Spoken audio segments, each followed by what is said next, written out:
Charon remains far more distant than any settlement in Pralgad.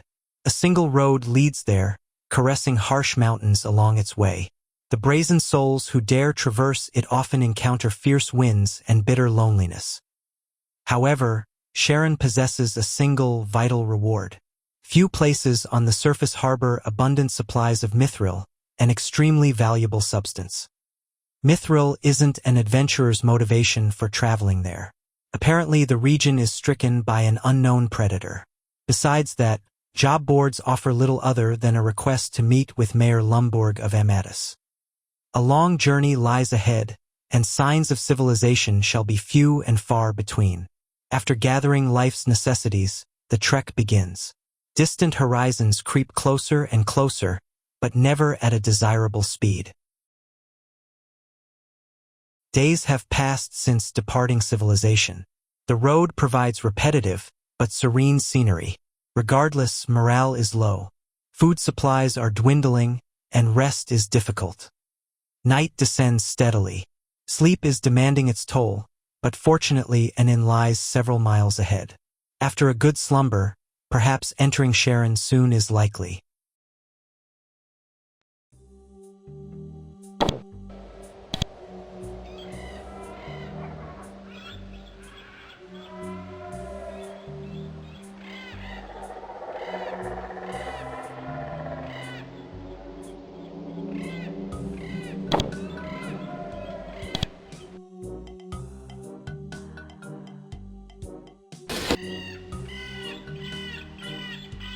A recent sign signals an inn ahead.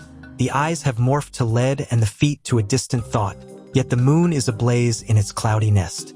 An eerie howl splits the cold, stale air. Best that one finds an inn before the mind plays its shallow tricks.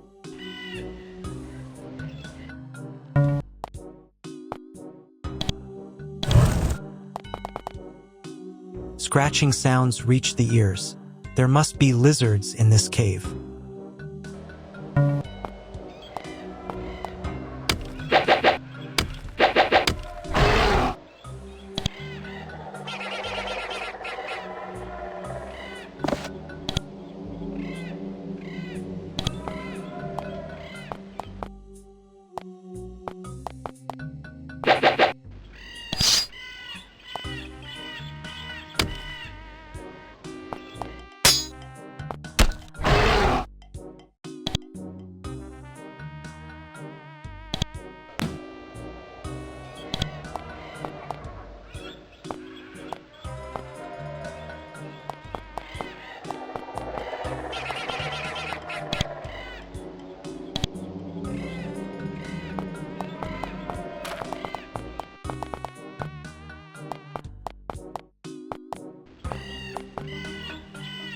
This cavern is awfully cold and reeks of a sulfuric odor.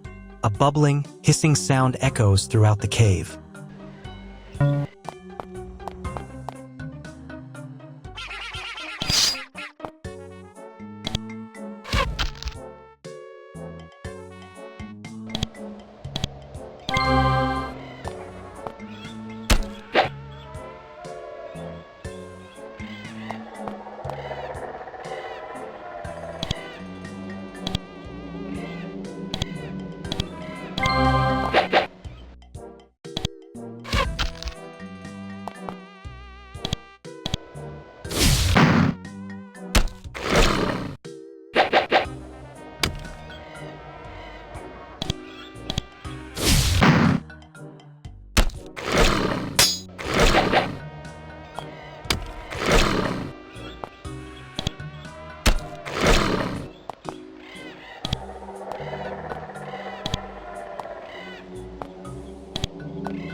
You read the sign, Wayside Inn.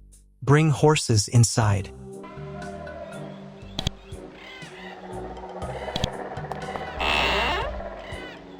A blast of air testifies to the sheer cold outside.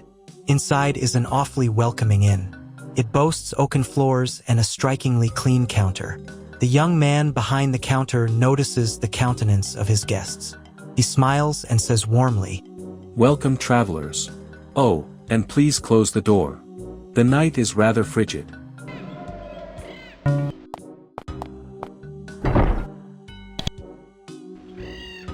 A clean-shaven man with a nearly visible aura of charisma sits patiently behind the counter. He sports a large smile and fine green tunic. A rusty halberd rests at his side, deeply contrasting his ruddy figure. "Ah," he says, "a fellow wielder of the blade. It is such an occurrence that a well-witted traveler passed through these parts. Come." he asks, motioning towards several chairs. "I have much to tell for the keen listener, but first." He sets a velvet pouch on the counter. "A night's rest is 10 coin, a mug is 5, and ale is on the house. I also sell supplies." He smiles patiently, waiting for a response from his recently arrived company. "Why do you have a halberd?" He scratches his head thoughtfully. "Well, I keep it for protection, though I've never used it, and I hope I never will." What lies ahead? More mountain roads, a gate, and then Charon. Amadis is the only town there, though I couldn't tell you much else. Oh, and send my greetings to Wellner, at the Gatehouse. He adds, "Why is there a gate?" Charon is isolated, and there's only one way in and out. They've put the Gatehouse there to prevent potential mithril thieves.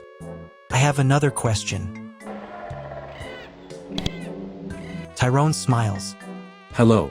What can I do for you?" "What have you to tell us?"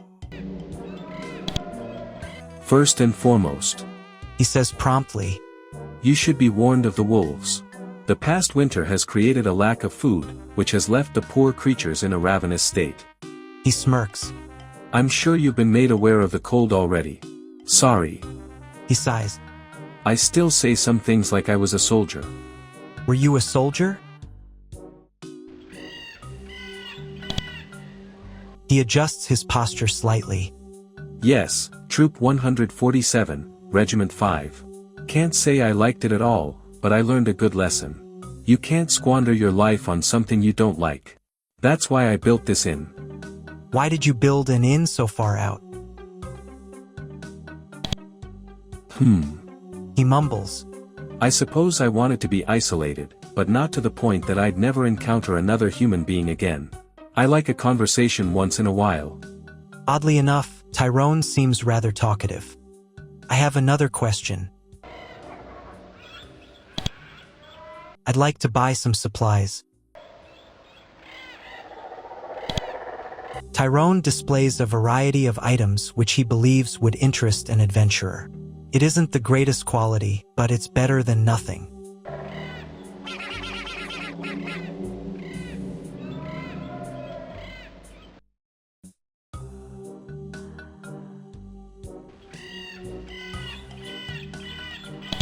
Tyrone returns the velvet pouch to his tunic.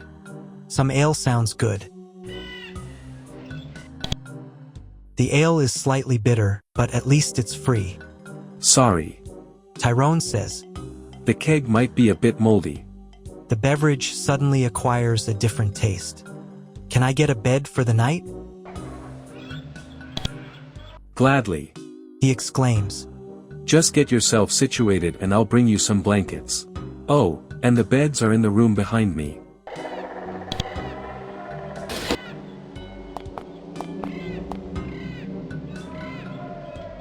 Sleep is calling. It is waiting for an entry to its nightly realm. The beds are quickly occupied, but rest must wait, for Tyrone has brought the blankets.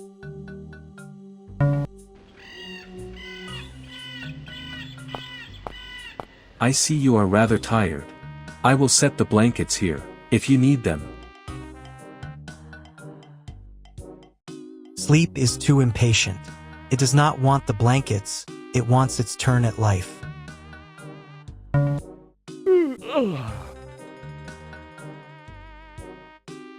The eyes have opened, quickly shedding weight. There is tremendous din, a combination of howls, barks, and scratches. Someone is yelling, someone who needs help.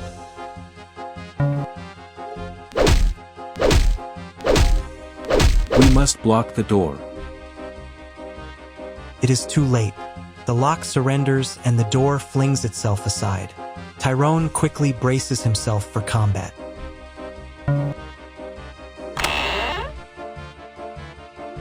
Help.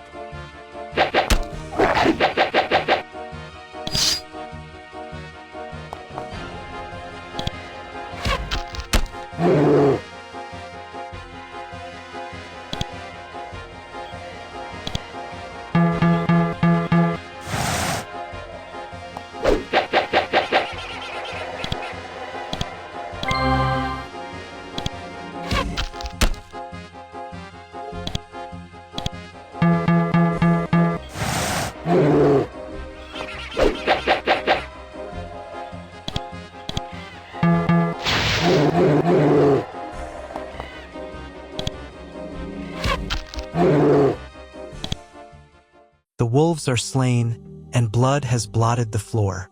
Tyrone is breathing heavily. He stares stoically at the dead wolves, clearly shocked.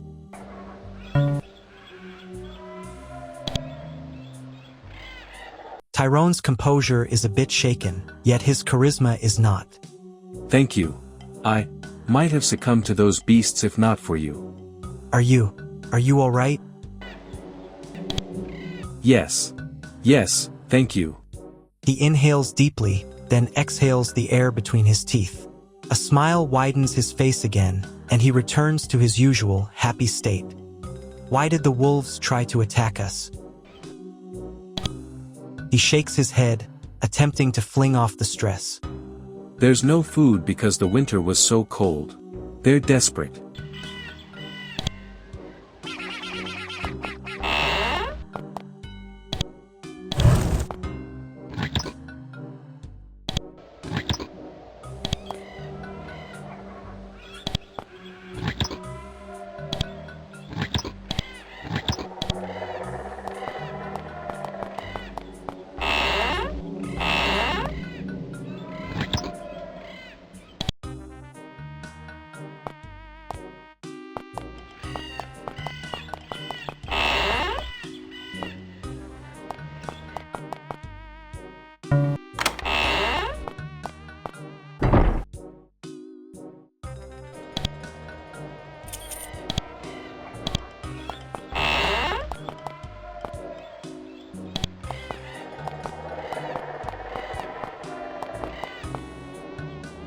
It is surprising such a mundane occasion became so violent.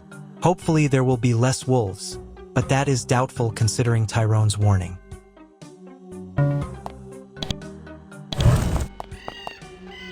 Sounds pervade the air. There must be another ravenous beast nearby.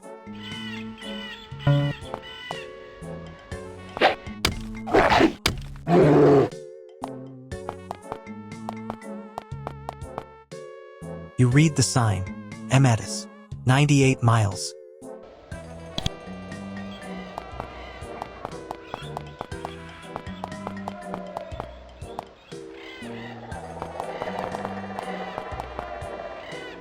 The journey continues through more mountainous roads. Some areas still have snow, while others are carpeted in flowers, yet every place is silent for there is a lack of animals. 3 days later, the air becomes fuller. The road is beginning to descend. Eventually, there is a magnificent cliff overlooking an even greater lake. Camp is made, and a debt to sleep is finally paid off.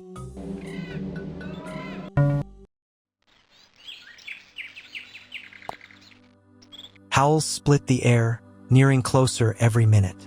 Unfortunately, camp will have to be abandoned lest the wolves be fought in bed.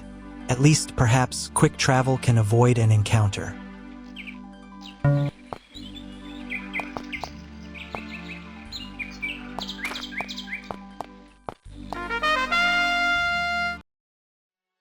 The The mountains converge here to form a narrow passage between them.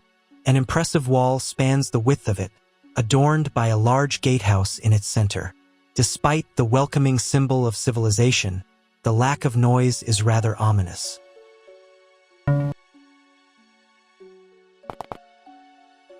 At closer inspection, this gatehouse seems to have been abandoned.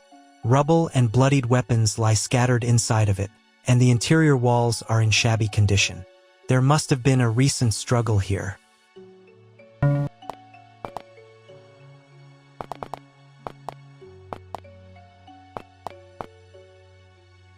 This depression is being used as a trash heap. Some of the stuff in it actually looks useful, but more importantly, there is a body shoved up against the wall. It is thoroughly charred and is currently fostering a whole host of insect larvae.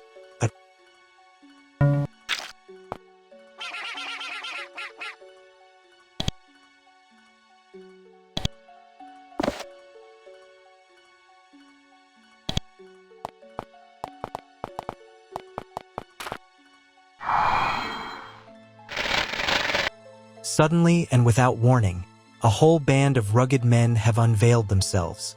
While they appear from their concealment spells, the west gate slams shut, which effectively eliminates all methods of escape.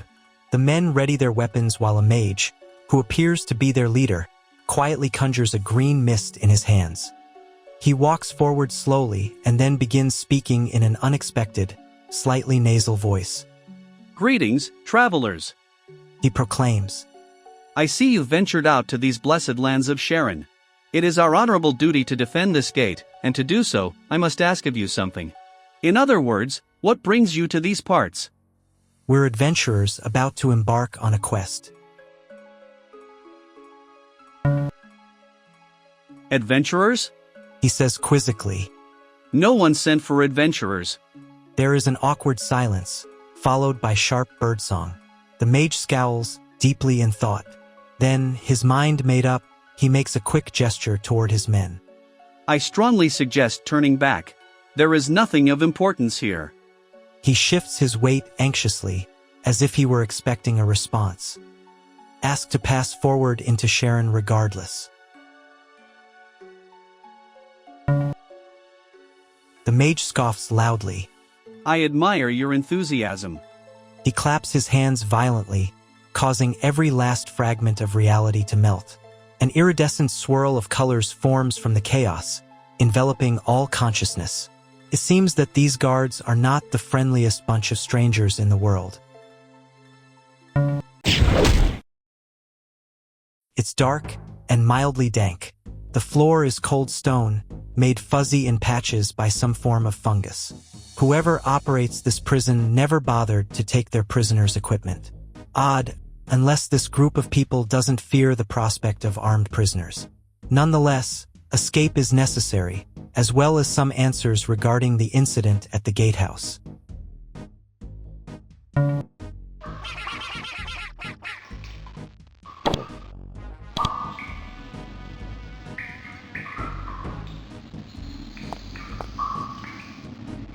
This section of the wall resembles a woolen garment, as it is covered heavily in mold. Feeling one of the bricks causes it to fall into the cavity behind it. The surrounding bricks give way easily, though they must be removed by hand in order to avoid detection. 10 minutes pass before a small hole is formed in the wall. The hole is large enough for one person to squeeze through, though sending more than one person through will likely cause the whole wall to collapse, raising the attention of the guards. Send someone through.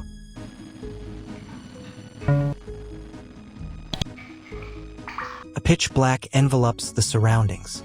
Footsteps are muffled by large, soft objects which litter the ground. After searching for a short while, the wall suddenly swings out of the way.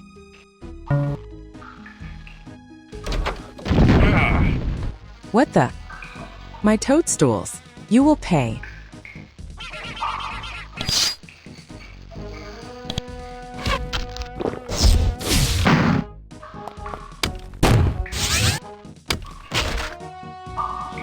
The alchemist falls to the ground while clawing frantically at the air.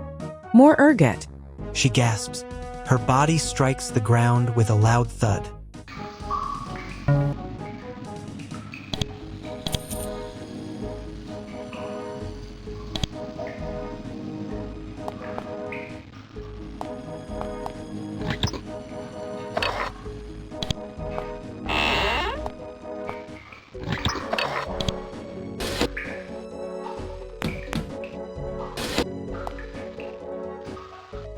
An alchemist has been slain. It's highly doubtful that whoever owns this place will act with hospitality. Whatever the case, these people are most likely not so-called guards of Charon. Whoever resides here did not seem to have much reasoning for holding up the gatehouse in such a manner. Most likely, they are using the gate in order to steal from travelers. Bandits aren't overly concerned about humanely treating prisoners. Fellow party members are still behind and must be rescued.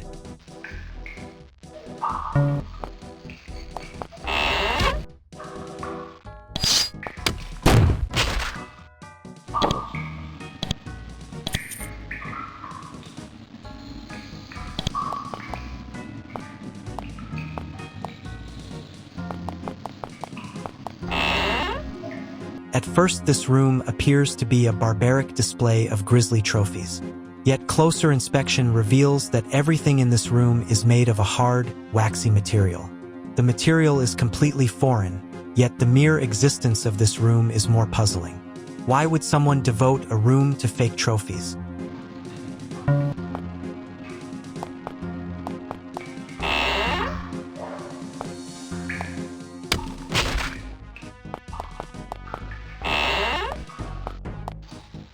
Aces.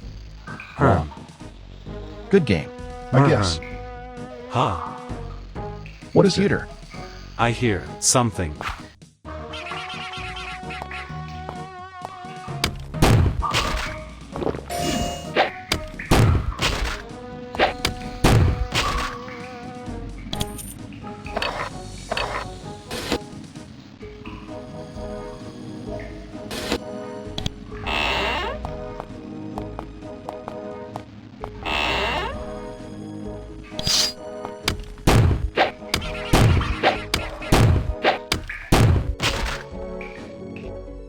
The prison guard collapses as a result of his punishment. He dies with a half-satisfied grin on his face and a rusty key in his belt. The key probably operates the lever controlling the gate.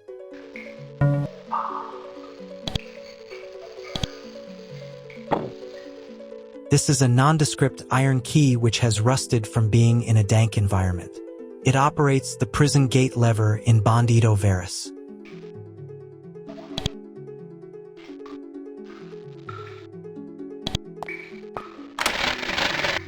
The chains rattle immediately as the lever is thrown.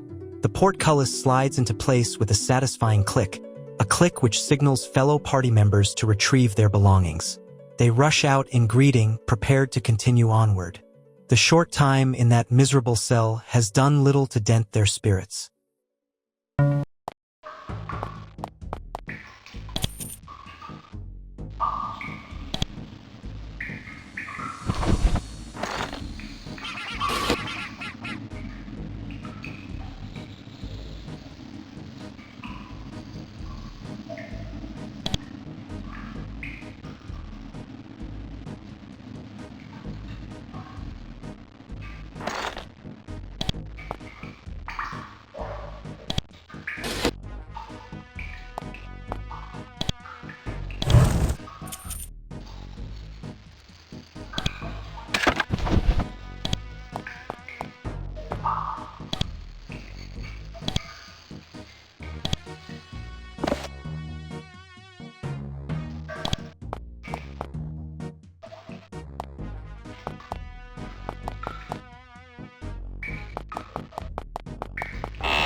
Unlike the rest of the complex, this room remains unpaved.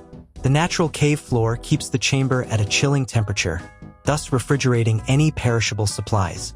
Some of the non-perishable supplies on the table appear to be of the kind useful to adventurers. Or maybe there's more lucrative supplies behind those magical barriers.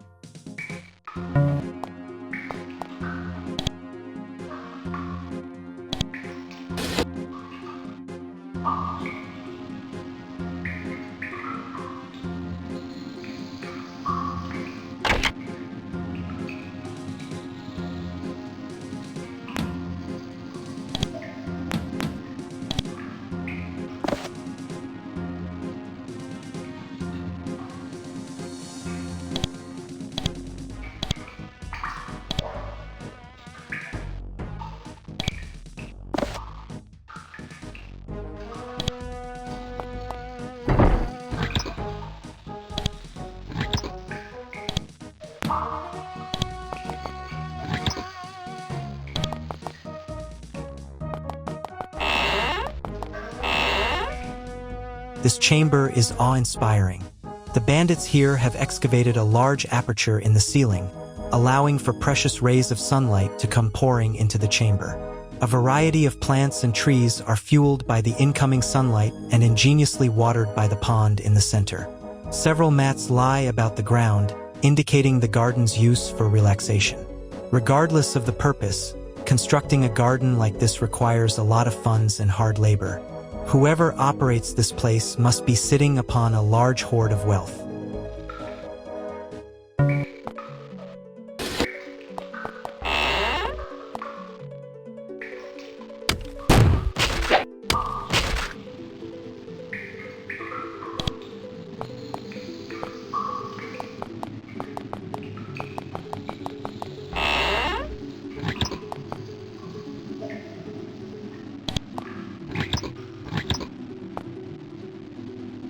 Sounds of merriment leak through the doors.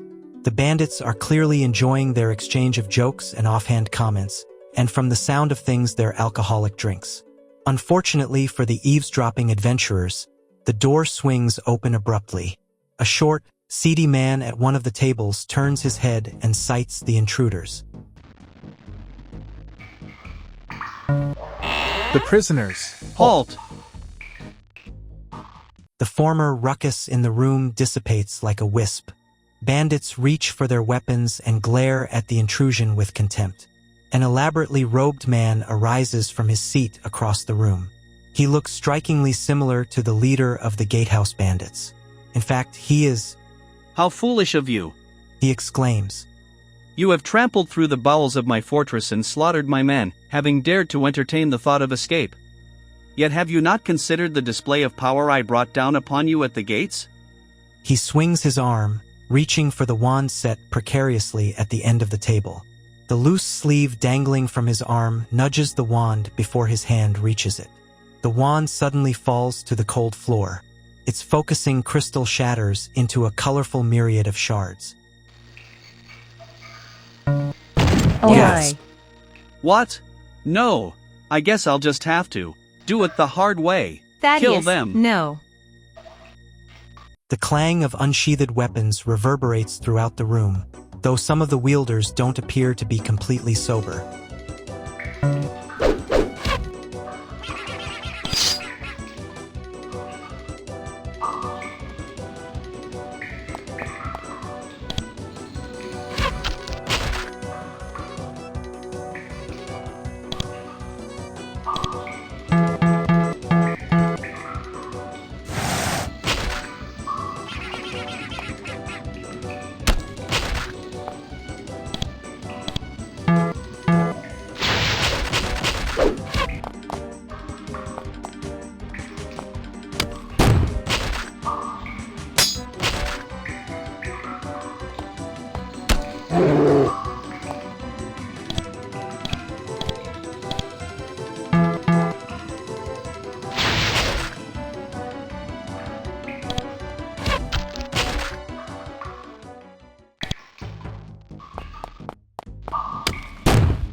I need an iron dagger.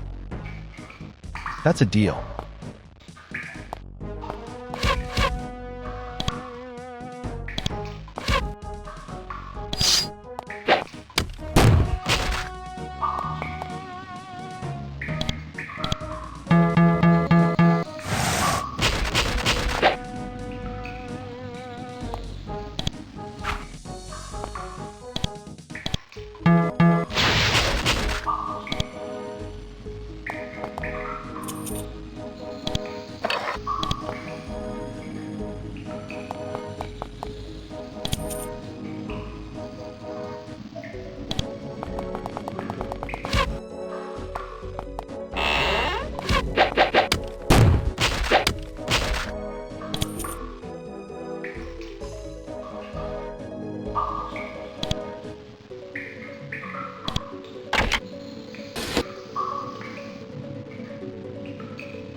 A nondescript wooden lever has been hidden back here.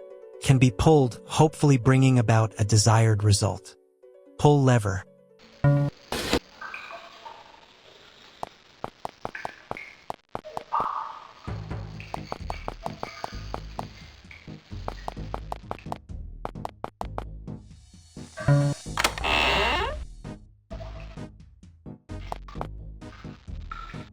Upon opening the desk, a small, black journal comes into view.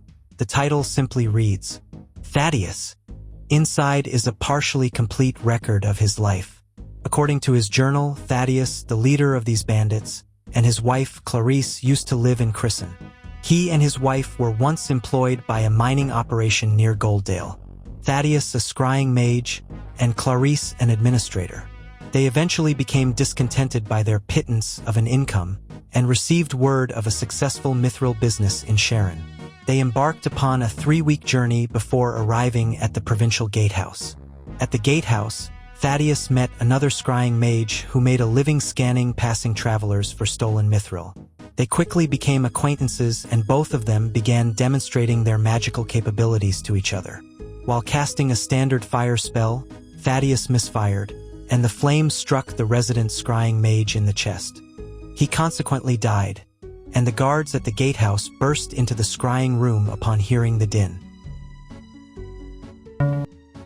The guards, lacking knowledge of the situation, attempted to arrest Thaddeus and Clarice on account of homicide. Thaddeus became enraged by the accusation and hurled several bolts of lightning at the guards. They remained unharmed by the strike. Thaddeus quickly reached for the scrying mage's wand, which possessed a great deal of magical energy. He quickly made short work of the guards, and he and Clarice disposed of the bodies in the garbage pit. They then continued into Charon. Clarice stumbled upon an encampment of bandits while hunting deer, and managed to convince them to adopt her and Thaddeus into their group. Clarice and Thaddeus had a great deal of charisma and quickly rose to a position of leadership. The newly led bandits took over the Gatehouse and robbed passing travelers. A fortune was quickly made from the stolen mithril they obtained, and Clarice then began plans for a small underground base from which they could operate. They prevented anyone from entering Charon and informing the authorities, and have managed to operate thus far without being detected, as they routinely send bandits disguised as merchants into Amadis, thus avoiding any concern among the citizens.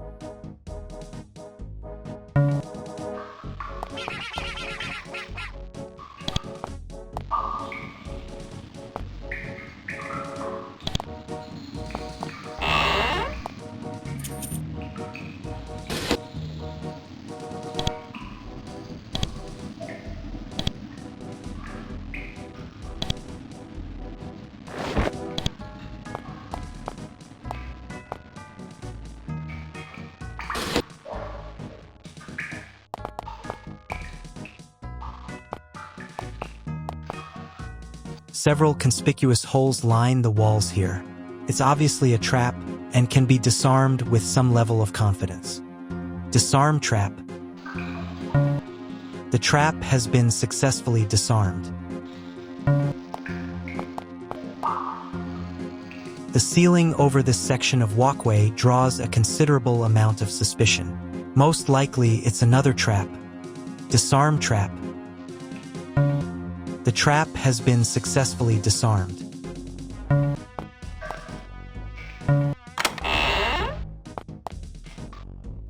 This tome contains a plethora of notes and tricks about magical scrying. Most of it isn't useful to adventurers, though one section can certainly be put to good use.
The hideout leads into a dank, overgrown area. It will take a great deal of effort to locate the structure again, if at all. The entrance fades away upon leaving it. Perhaps the journey to Amadis will continue unobstructed?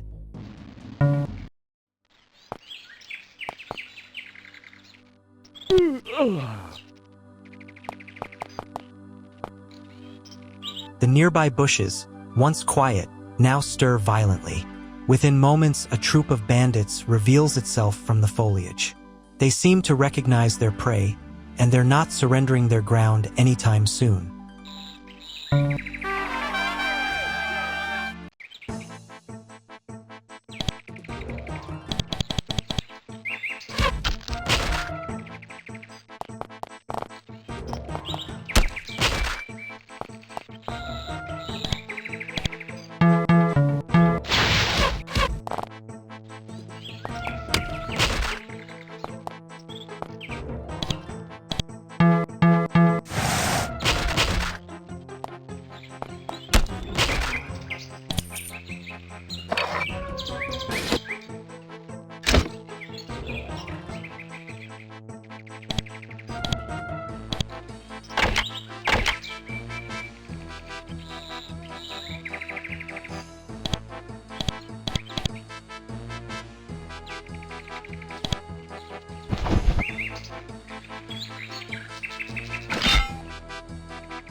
The last of the bandits strikes the ground with a loud thud.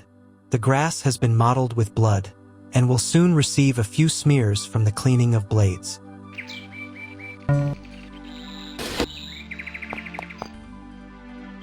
At the mouth of this secluded valley lies yet another, but much larger, vale. Small rodents run about among the bushes while the sun smiles upon them behind a shroud of listless clouds. The land is rugged, yet it still possesses a great deal of beauty. Regardless, the land's serenity conceals its problems. There is certainly something amiss if the presence of adventurers is required.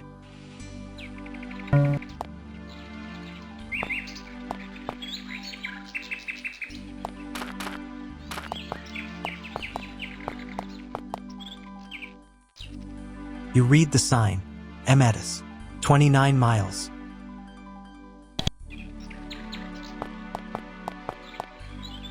An ogre is busy preaching to a band of kobolds in a shrill, guttural voice. They're quite immersed into the rantings, but one of them eventually notices the nearby eavesdroppers. They bare their fangs and charge.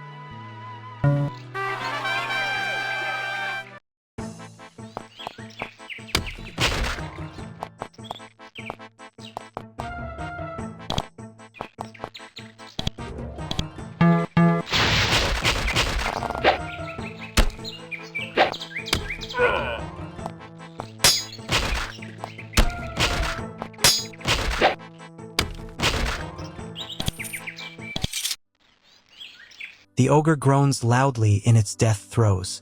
After a short burst of vomiting, a blood-red, hateful dagger falls out of its crude boots. It could serve as a weapon if pressed into a corner.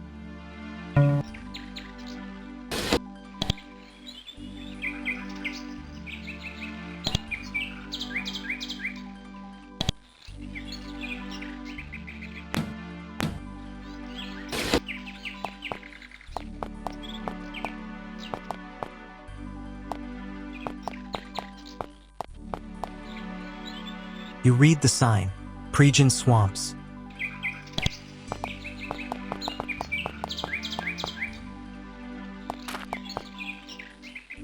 The view from this plateau is stunning.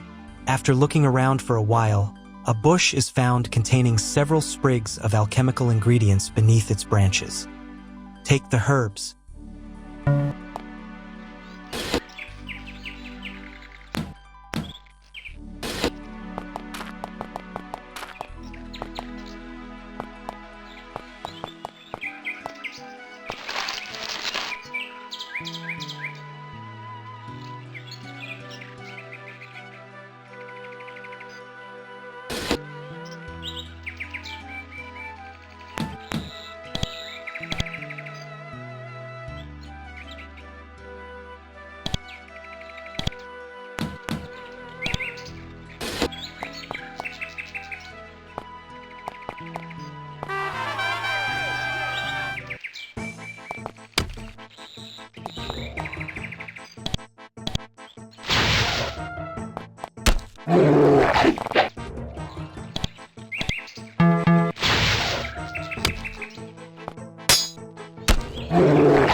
A watchtower stands precariously on the edge of a cliff. Its frail legs sweat splinters, leaving a blanket of beige at its base. Atop the structure stand several archers, who frantically wave to draw closer. The archers stop waving as several paces are taken towards them.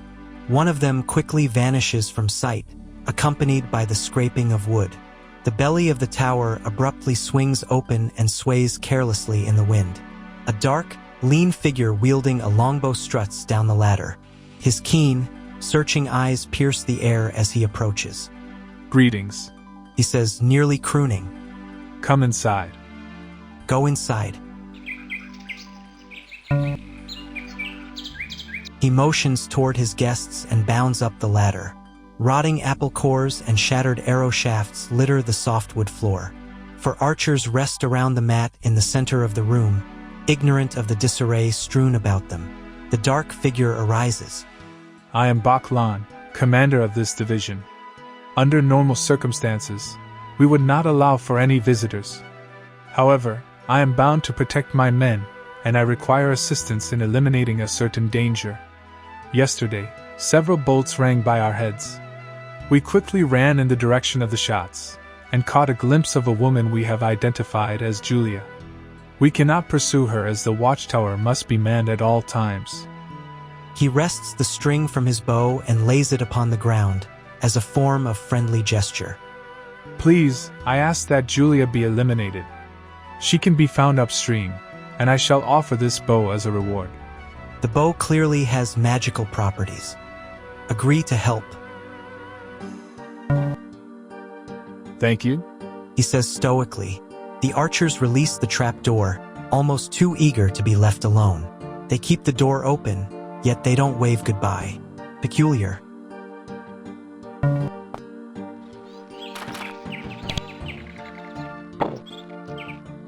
Bok Lon, the commander of a division of Watchtower archers, has requested that a woman by the name of Julia be killed, who can be found upriver. Mayor Lumborg of Amadis should have more information regarding the quest.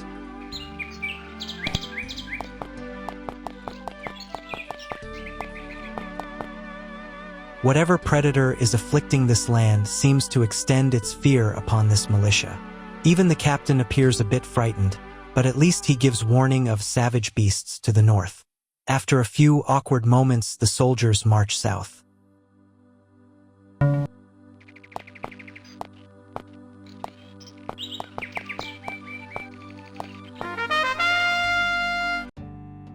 The town of Amadis rises from the sullen ground. Guards stare solemnly upon entrance. Go see Mayor Lumborg. One of them says, Or preferably Captain Ambrose.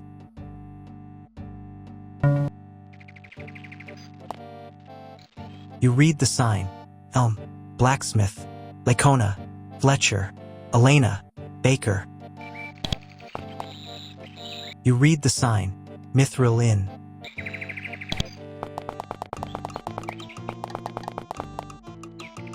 You read the sign.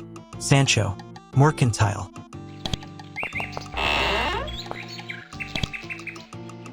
Items of various sorts litter the floor.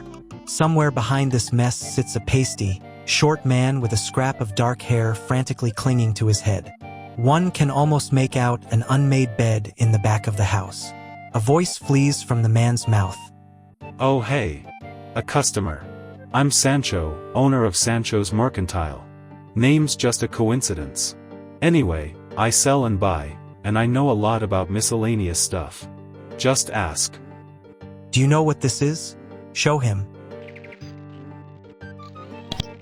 He sticks his pinky in his ear and itches it. Let's take a look.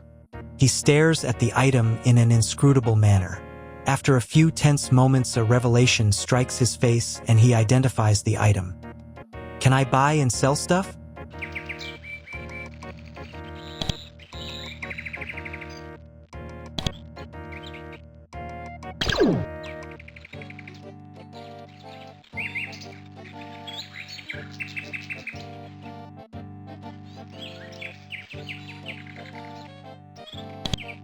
Sancho has a variety of stuff littering his house and he's willing to part with it. For money.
Sancho wipes the sweat from inside his ear.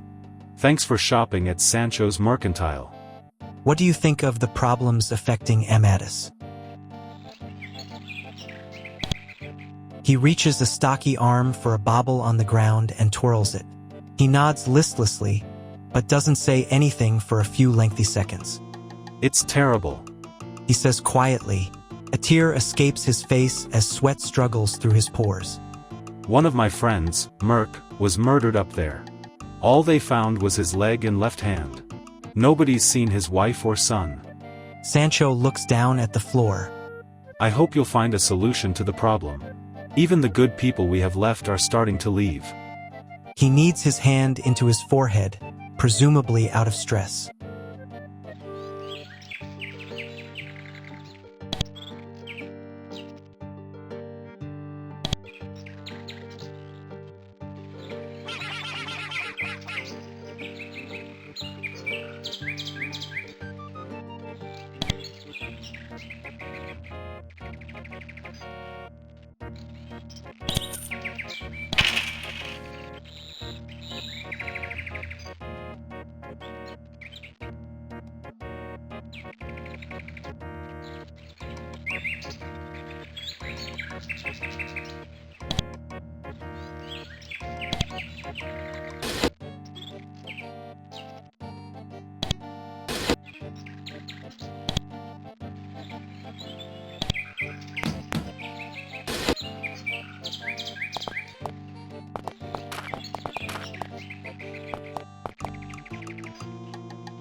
A pre-adolescent child is busy banging rocks together. He is particularly fascinated by the way they cleave. He looks average but has a gloomy demeanor about him. He turns abruptly and sees he has company. Oh, adventurers. I'm Derek. I hope you can fix things. Where are your parents? He giggles. Everyone always asks that. My mom's a baker, and my dad's a blacksmith. You should go buy stuff from them. I might get toys that way. What do you think of the problems afflicting Amadis? He buries his face into his palms and cries. Some of my friends died, and now I'm all alone. Now I just bang rocks together. He demonstrates and cheers up a bit when he finds a quartz vein.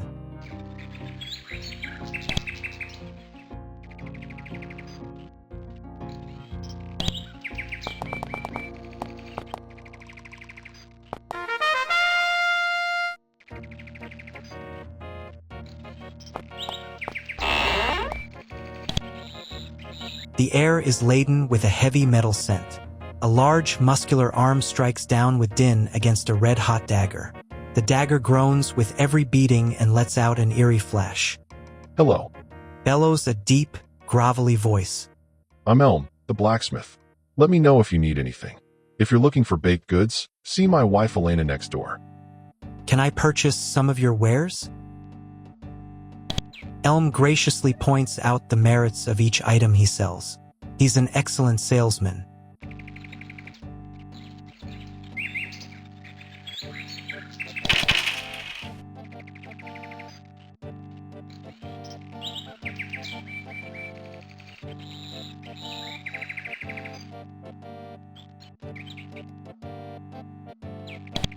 Elm is notably pleased to have a customer. Thank you for your business.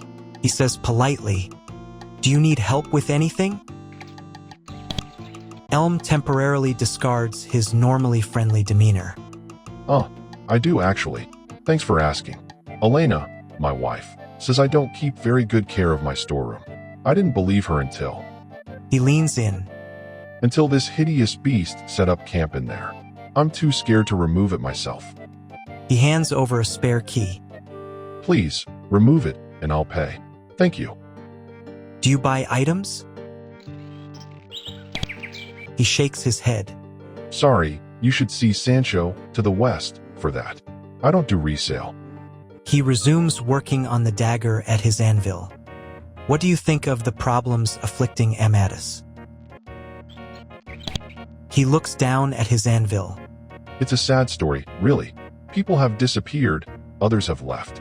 Why? Glamis the tailor left just last week. He smiles. I'm sure you'll figure things out. That's all for now. Thanks.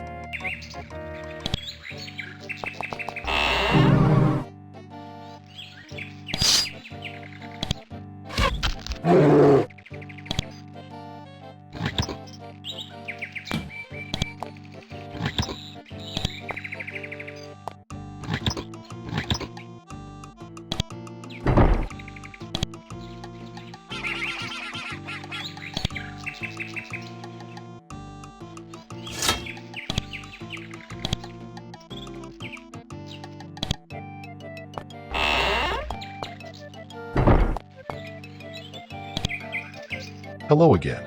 Elm says in his deep voice. What can I help you with? Oh, and if you're looking for baked goods, see my wife Elena next door. The vapor rat in your storeroom is dead. Elm smiles in relief. Oh, so that's what it was. I wouldn't want to wrestle one of those things. He takes the key back and delivers a broadsword and shield. Should help, he says.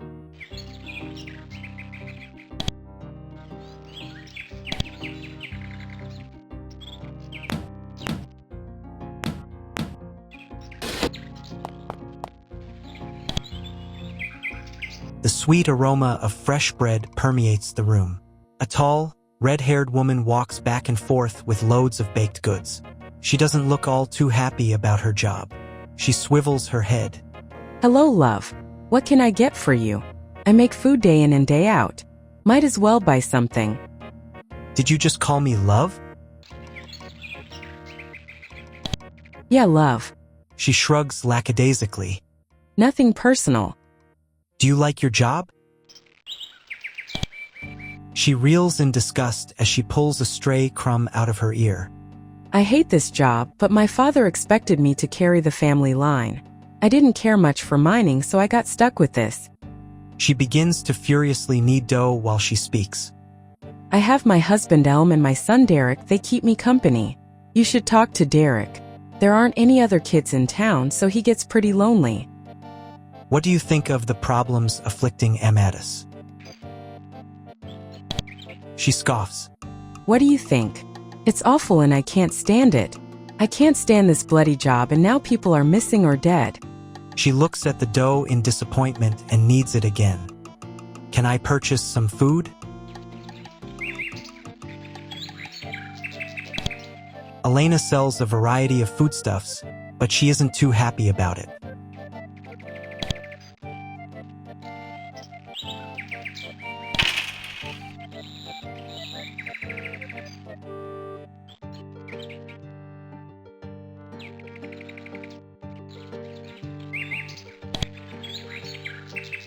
She brushes some crumbs off of her apron.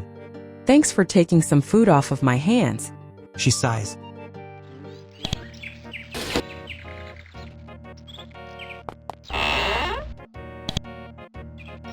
This shop is covered in furs and trophies.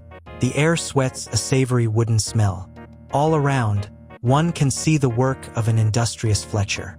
Said Fletcher is intently crafting a quiver of arrow shafts. The knife scrapes unnervingly against the grain of the wood.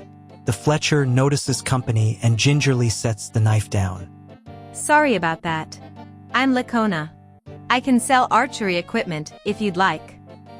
She picks up the knife in hand and artfully continues fletching. She has a considerable stock behind her. You clearly like to hunt. I like to live simply. She replies proudly. She points at her leather clothing. I gather my own food and tailor my own clothing. I built my house with local wood and tools I borrowed from Elm. She glances at one of the fur mats. Although, I only hunt with a bow. I've tried to claim some lizard hides, but their skin is too tough to be penetrated by even my finest arrows. She looks at you hopefully. I think someone with a blade might be able to kill them. Bring me 10 lizard hides and I'll reward you with some of my finest product. What do you think of the afflictions troubling Amadis? Lacona draws one of her bows. I'll shoot anything that comes near. I'm sure you'll find the root of the problem, though. Can we buy some equipment? Lacona has a large selection of missiles and assorted weapons.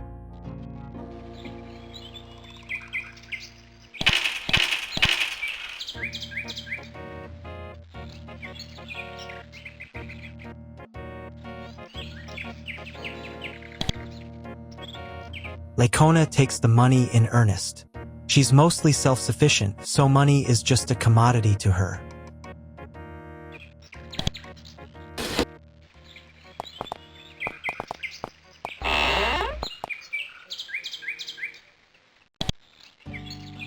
An assortment of empire currency sits in strenuously neat stacks on the table. A middle-aged, balding man with thin reddish hair stares at the money with utmost scrutiny. He observes every single nick in the coins. He's spinning a small copper coin in a tightly controlled manner. He clearly has a lot of practice. Startled, he turns around and notices his company. Oh, hello. He says dryly. I'm Lyle. What do you do for a living? Humph. He exclaims pompously. I'm from a long line of merchants and bankers. I'm responsible for a large portion of mithril exports. Without me, the Empire would lack some of its finest equipment. Lyle then rambles on about trade laws and the works. It's a rather dry subject to someone who isn't in the trade. The patrons in the inn groan as they hear the discussion. This clearly isn't his first bout of rambling. What can you tell me about mithril mining? Lyle is pleasantly surprised by the question. It's a fairly intricate process. First, the ore has to be extracted, just like any other ore. Then they crush it with huge grinding stones. He smiles. What's next is pretty amazing. They send the dust down a spiral chute, and because the mithril dust is lighter, it lands on top of the pile. Then they smelt it at extreme temperatures. He adds proudly. In the next step, they refine the mithril ingots and I purchase them and resale in distant lands, turning a profit and making the Empire a better place. The soldier at the barstool rolls her eyes. I have another question. Lyle is still here meticulously sorting his coins. A single speck of copper missing and he would set alarm. He turns around in slight disgust. What do you want? Do you sell anything? Yes I do. He frowns. He inhales with gusto and adds arrogantly. But, to be honest, I don't deal with adventurers or low-grade smiths like that elm across the way. I sell high-quality mithril to high-quality smiths. What do you think of the problems afflicting Amadis? He shrugs. It hasn't affected my profits at all. I'm still able to export and resale at a pretty penny. He points to the stack of coins on the counter. That sounds rather selfish. He rolls his eyes. Oh yes, all you moral, pushy types say stuff like that. Meanwhile, I'm the only one who gets things done. Selfishness makes the world go round, and I contribute greatly. You know the Gatehouse is closed, right? He conceals his surprise fairly well. He speaks gruffly. That just means I can move product through without interruption. Works for me. The urge to punch this man is rather difficult to restrain.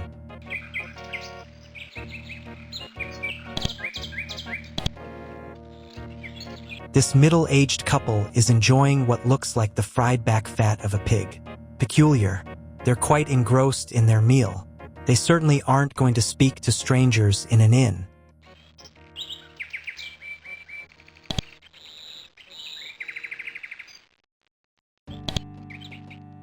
The guards of Amadis are well trained, and as such they're rather curt. You should see Mayor Lumburg. Or preferably Captain Ambrose.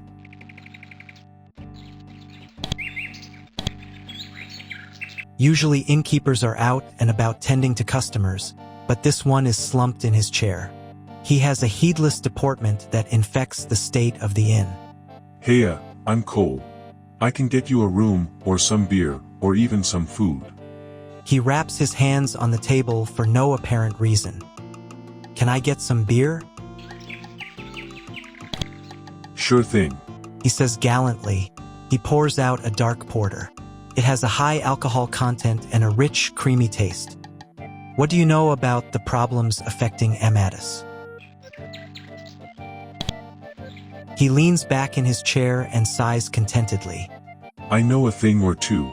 Here, relax and have a seat. He pulls one of the open chairs out. A while ago, some creatures made work of the settlements up north. When I say work, I mean some dread, awful, nasty work. People went missing and some dudes were murdered. It's pretty gnarly stuff if you ask me. He pops his feet onto the table. Anyway, if you ask me, it all sounds like some of that crazy voodoo stuff. I don't know where it's all coming from, but I'd sure as hell stay away from it. I hear you've been sent to investigate. I'd probably be flooding my pants if I had that gig. Be sure to talk to Captain Ambrose. The mayor isn't helpful and whatnot as of late. Can I get some food? He skips out of his chair and grabs some meat and bread out of the oven. It smells wonderful and tastes as much too.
A young man in apprentice robes wanders aimlessly about town. His thoughts almost visibly bear him down. Hello? He says plainly. I'm Thompson. I'm a historian from the Academy of Pralgad. What do you think of the problems affecting Amadis?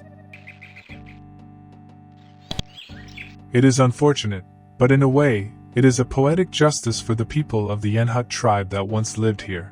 I know this opinion is unpopular, but that is what I believe. He wistfully toys with a pebble in his pocket. Historian? He cocks his head enthusiastically. Yes, I'm studying the history of the Yenhut tribe for my thesis. I've gathered a lot of information in my travels around Charon. He gestures at the surrounding town. A thought flutters away from his head. Also, I have a spare boat I'm wanting to sell. You seem like the exploring type. I'm willing to part with the boat for a mere 100 coins. Can I buy the boat?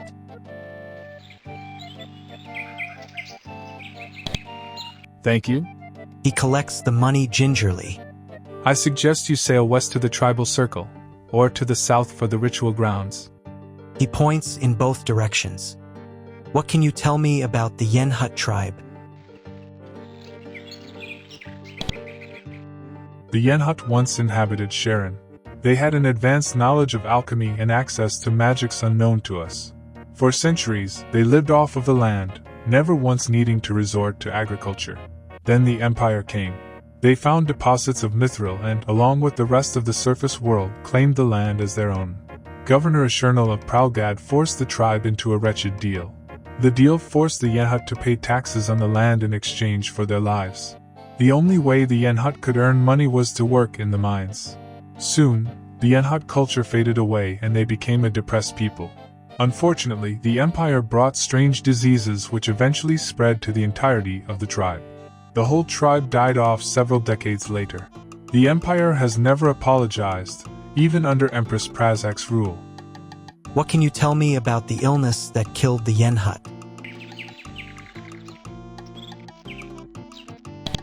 The illness that killed the Yenhut caused the body to break out in small, white pustules. The victims were afflicted with extreme fever and nausea. They suffered in agony for the 2 weeks it took to finally perish. He adds poignantly. The Empire paid no heed to the illness.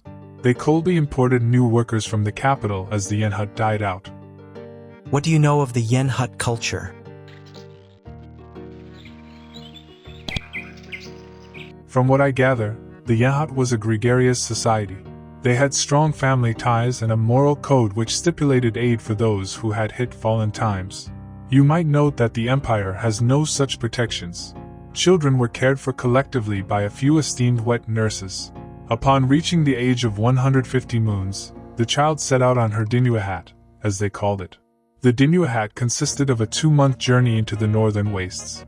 Once the child returned, she was now considered an adult. Adulthood granted the right to vote in their democratic tribal customs. Continue. The Yen hut had no leaders. When 5 or more adults issued a proposal, the whole tribe would gather and vote upon the agenda. Attendance at these gatherings was mandatory, except under extenuating circumstances. Voting gatherings took place at the Stone Circle Island to the west of Amadis.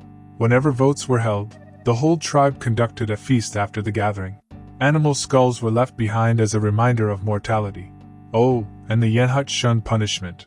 Their criminal code stipulated that offenders be monitored for 5 years, but they forbade any form of retribution. The Empire found this practice barbaric and instilled their laws. I have another question. What do you know of Yen hut magics? The Yen hut had access to the demon plane that allowed them to manipulate weak-willed demons. Demon servants were summoned to aid in construction of their buildings. In return, the Yen hut provided them with choice meats. The Empire attempted to comprehend Yen hut demon rituals, but failed to translate the process. They ultimately banned the practice and any association with the demon realm. Because the Yen hut shunned retribution, they did not use their demon magics to defend against the Empire incursion. Unfortunately, their magics could not prevent disease, so they all perished.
You read the sign.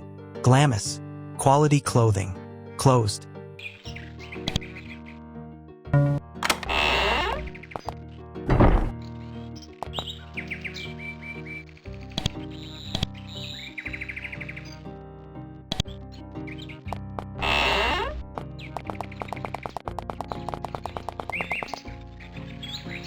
You read the sign.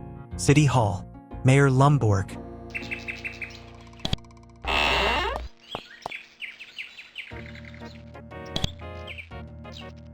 Behind a freakishly cluttered desk sits a man of rather large stature. His eyes gleam the shade of a listless lake, his hair the hue of a dying sun. The corners of his lips are heavily creased and caked, held captive by a stoic face. He suddenly awakens from his sheepish indifference. He tugs at his sash frantically, as if it were embroidered with lead. The colors on his robes rustle as he speaks. Greetings. I am Mayor Lumborg. Have a seat. Or something. Word has it that there is a quest. Lumborg conceals his forehead in his palms. A deep, rumbling sigh echoes about the room as he lifts his head. Indeed. He mutters emotionlessly. There is a problem. The mayor sighs mournfully. For months ago. He pauses, searching for words, but it eventually overwhelms him. His head begins to bob in rhythm to his heartbeat. Reality has disconnected from the mayor. For months ago, He releases an impressive amount of air through his nostrils, consequently rustling the papers on his desk. Apologies. I am not well. Please have a seat. For months ago, the militia traveled northeast. They had gone to collect taxes. He rattles his throat, apparently strained by his coherence. There were no taxes. There were bodies. His eyes morph into glass as he continues. But there were no children. Or women, only men. They were clawed and disemboweled. Whoever killed them did not take any valuables, only the women and the children. Continue. The militia. He coughs violently. The militia found nothing else. They put the men to rest and rushed back. Then the blizzards came and we could do nothing. No one wanted to investigate. They were too frightened. Please, we have no other choice. Lumborg painfully blinks, then summons the courage to continue. Investigate these crimes. I will tell Captain Ambrose to provide assistance. His eyes focus inward toward his mind. The guards at the Gatehouse. They will not let you pass. I have no other options. I am sorry, I suppose, that you should go now to the settlements in the northeast, where it happened. With that, his eyes slump into his lap, thoroughly drained by his speech. The guards at the Gatehouse were slain. Mayor Lumborg remains listless as he learns of the hidden thieves. No alarm does affect his face. He scarcely blinks an eye. Soon the room lays still and faint sunlight hums through the doors. He stares for eons before words finally tumble from his lips. This is troubling. I have not enough coin left to man the Gatehouse or provide reward. He takes a scrap of parchment and scribbles down a few blotched sentences. Lumborg reaches a faltering hand underneath the desk. A bell sounds and a stern guard carries off the parchment. Have my thanks. He mutters. The air fills with silence, leaving the mayor to dwell amongst his thoughts.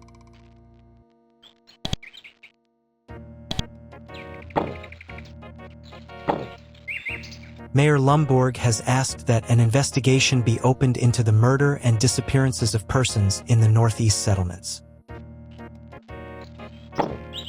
Lacona wants a supply of tough lizard hide. She says the ideal lizards can be found to the south of Amadis.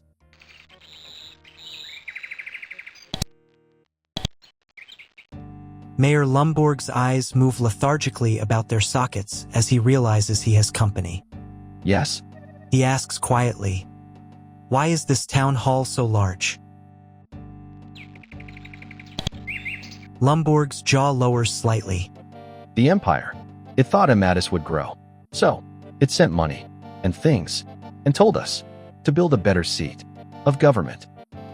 His hand gestures weakly at the imperial symbol adorning the wall. "What can you tell me about the area?" Mayor Lumborg freezes momentarily. You should ask someone else. I don't really know. His head descends into his lap. He clearly isn't talkative about the subject. "Do you know of a woman named Julia?" Why is it that you ask? A group of soldiers to the east seeks her death. A remote corner of his mind suddenly seizes control of his body, and his lips move in a coherent manner. What? A soldier shall not serve as the magistrate and executioner. Lumborg furiously writes out a message and slams it on the opposite side of the table.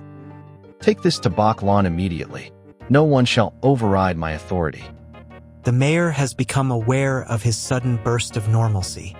His brain dims down again and a familiar empty stare returns to his eyes. Anything else?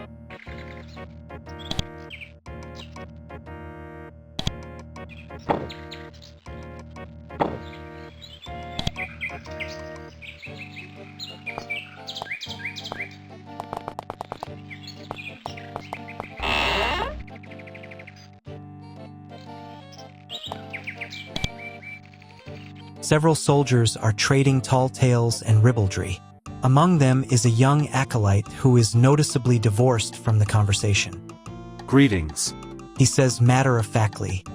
I'm Joseph, the local healer. Can you teach us healing spells? Joseph has knowledge of the most basic healing spells and he's willing to teach.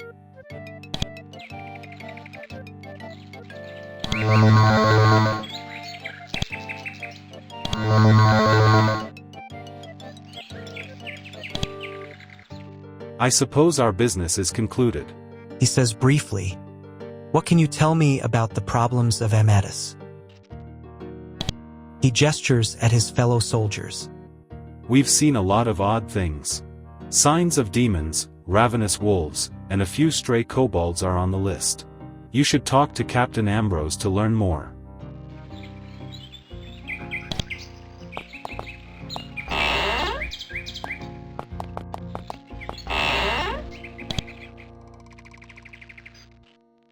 Crammed inside this minuscule office is the captain of the Amadis militia. She is unusually young for her post. Her armor indicates a lack of wear, and there is a mountain of papers on her desk. Hi, She says curtly. I'm Captain Ambrose. Anything I can help you with? She nervously whets her broadsword on the stone-laden floor. The guards at the gatehouse were slain. What? She reels back in astonished anguish. That's horrible. They were great people, great soldiers. I can't. What happened? She listens in horror as she hears the account of the bandit fortress. How could they build a fort right under our noses? How is that possible? She mulls uncomfortably. Fortunately, the bandits are dead, but there is no replacement for our people. In despair, she rests her head on her hand and stares longingly.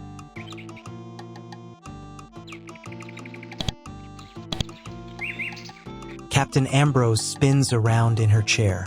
She taps her fingers on the desk as she speaks. Hello again. What can I help you with? What do you know of Mayor Lumborg? Captain Ambrose's mouth opens awkwardly. He was a good mayor. Then the troubles set in. His daughter disappeared, his wife Julia separated, and he was left a shell of a man. It's such a sad sight. Honestly. She adds. I think someone more suitable should replace him, but he was appointed by the high and mighty empire. So I get stuck with the paperwork. Where is Julia?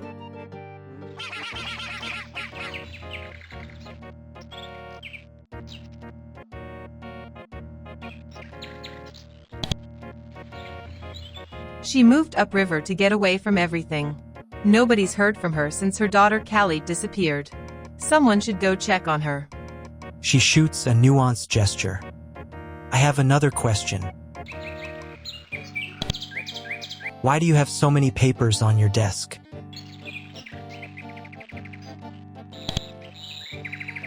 She casts her eyes toward the floor. I'm supposed to be a captain, and I was. Until the disappearances happened. Those disappearances included Mayor Lumberg's daughter, Callie. She frowns. At that point, Mayor Lumberg shut down. It was like a spell came over him that chokes from the inside. Unfortunately, someone has to take care of the administrative tasks. And unfortunately, that person is me. Captain Ambrose fidgets with her thumbs. She's not entirely comfortable with this conversation. Why did you have to do the tasks? Captain Ambrose squirms uncomfortably in her chair. It's an old Amadis law, from before my time. Essentially, the military takes over in the mayor's absence. Quite frankly, she adds. I don't agree with the law. She stares despondently at the stack of papers on her desk. I have another question. What can you tell me about the militia of Amadis? She dons an inquisitive look. We were once well equipped, but since the tragedy of the Gatehouse, we only have enough troops to defend against stray wolves and kobolds. Her leg throbs anxiously. We can no longer manage the mithril customs, unfortunately. And some of our number have cited demonic activity to the north. I'd stay away from there. What can you tell me about the north? She scratches her head. It is an untamed, barren land. The first Empire incursion into this area found nothing of use, so it has remained mostly untouched for a century. I hear the people who once lived here had a coming-of-age ritual that required venturing to the Northlands. She blinks. That doesn't sound like fun. The people who once lived here. Yes. She sighs hesitantly. These lands were once inhabited by a lone tribe called the Yenhut. The Empire drafted them into the mines, and they perished to illnesses. She frowns. It's a sad story. You should ask Thompson if you'd like to know more. He wanders around town. I have another question.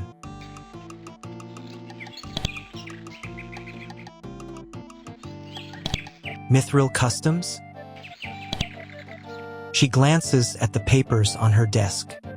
Every ounce of mithril that is exported is accounted for by customs. That ensures that none of it is stolen. I don't know much about mithril though, you should ask someone else about that. But she frowns.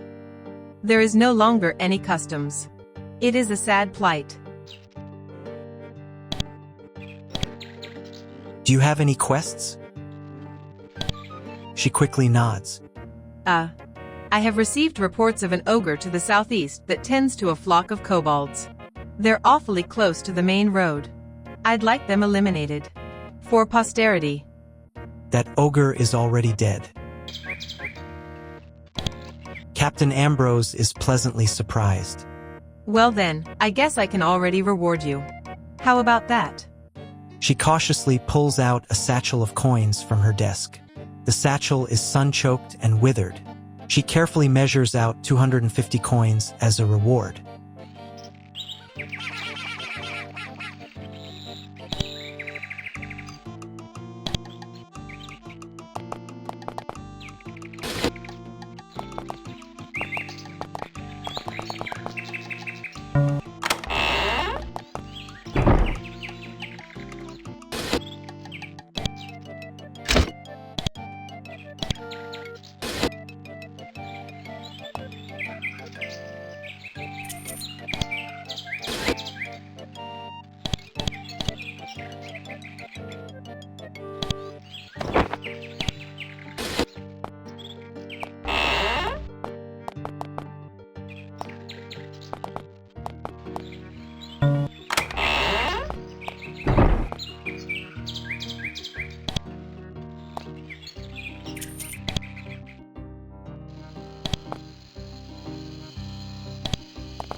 You read the sign, Warwick.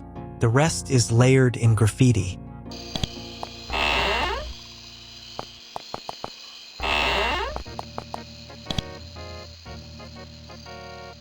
In this well-kept house lies an array of alchemical equipment and a few stray items of furniture. An aging woman with salt and pepper hair and stained fingers grinds some energetic herbs at her workstation. She stands up and quickly wipes some leaf off of her skirt.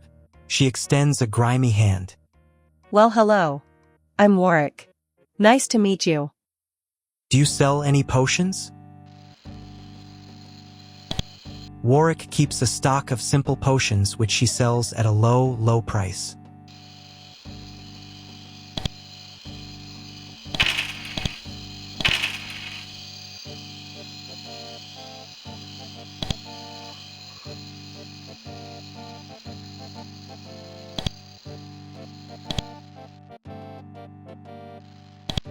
I'm glad my potions could be of use.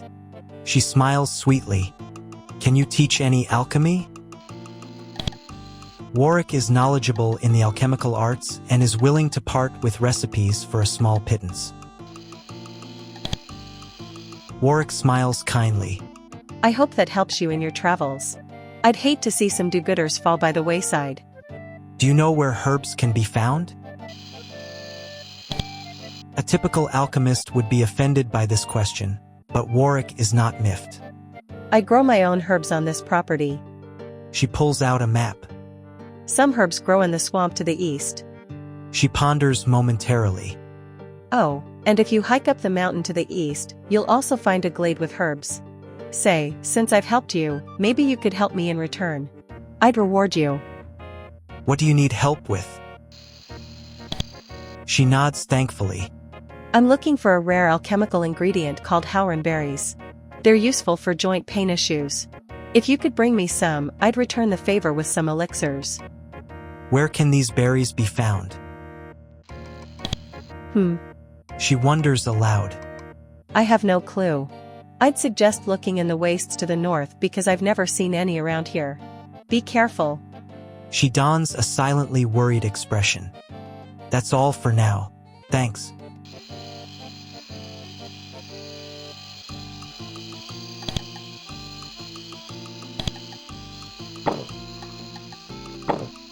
Warwick seeks sample of a rare alchemical ingredient.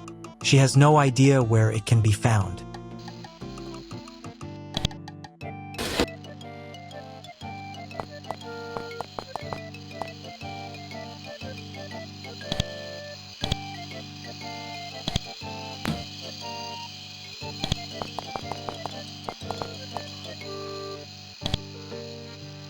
This is a cat. You probably shouldn't talk to cats. That would be weird. The cat greedily rubs itself against your leg. How typical of a cat.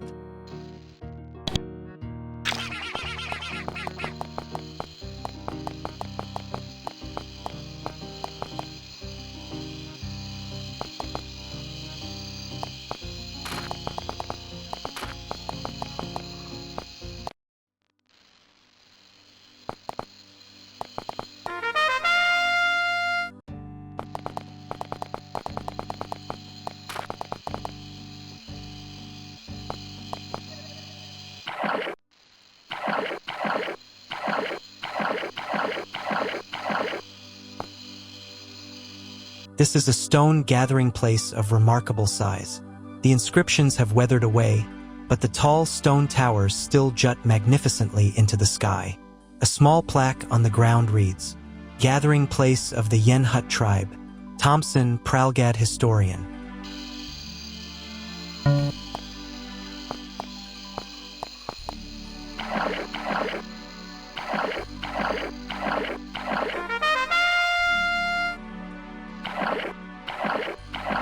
You pilot your boat up to a low stone bridge. You can leave the boat here and climb onto the structure, or you can pilot the boat underneath. Pilot the boat under the bridge.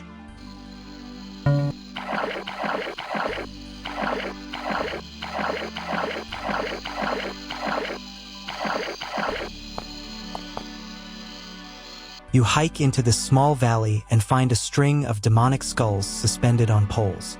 A plaque at the base provides explanation. Summoning site of the Yen Hut tribe. The Yen Hut would summon demons at this point. Thompson, Pralgad Historian.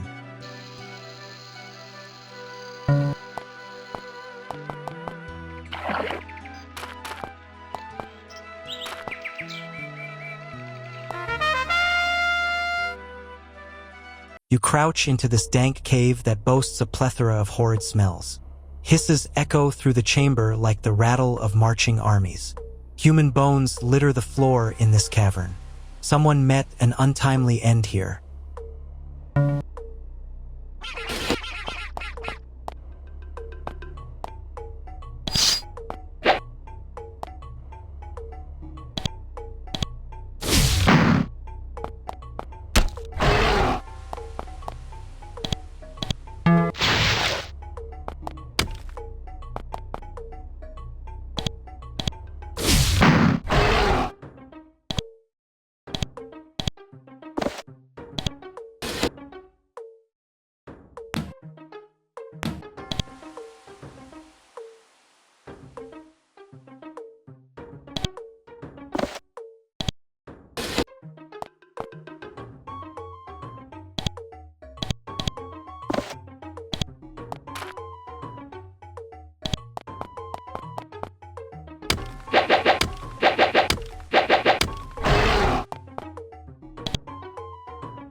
The road leads into a thick, impenetrable portcullis embedded with the name Charon Mithril Mines.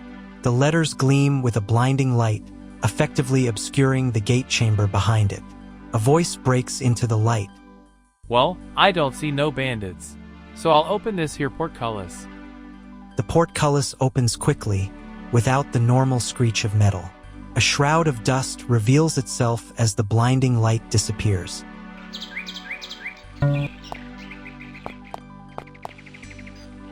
A band of large, muscular workers lead horse-drawn carts down the road.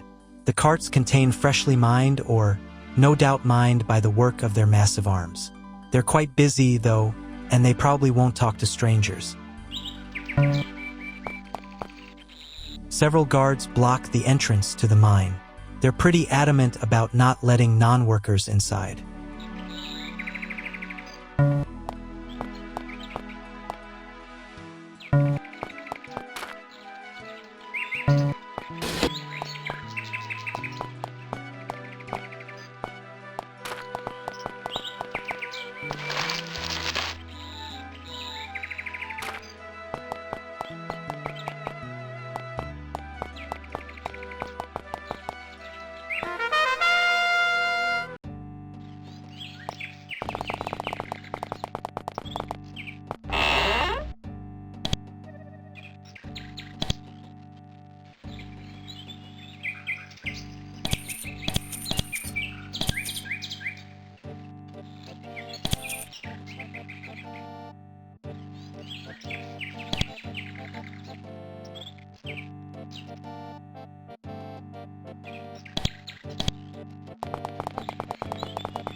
Bok Lon once again descends from the ladder and approaches cautiously. His piercing eyes do not see an expression typical of success, and he begins to speak warily. I sense that this visit is premature in nature. Why is that? Deliver Lumburg's message. Bok Lon cocks his head slightly and takes the message. He quickly laps up the pool of words between his fingers. His eyebrows slump to meet his pupils and his cheeks rise with haste. A mouth beneath a hateful scowl opens to fire a rapid string of words. I shall not be relieved of my post. The words of a lifeless man do not convey the will of the Empire. His actions clearly demonstrate an inability to fulfill his duties. Now, who should be sided with? The mayor or the military man? Side with Lumburg.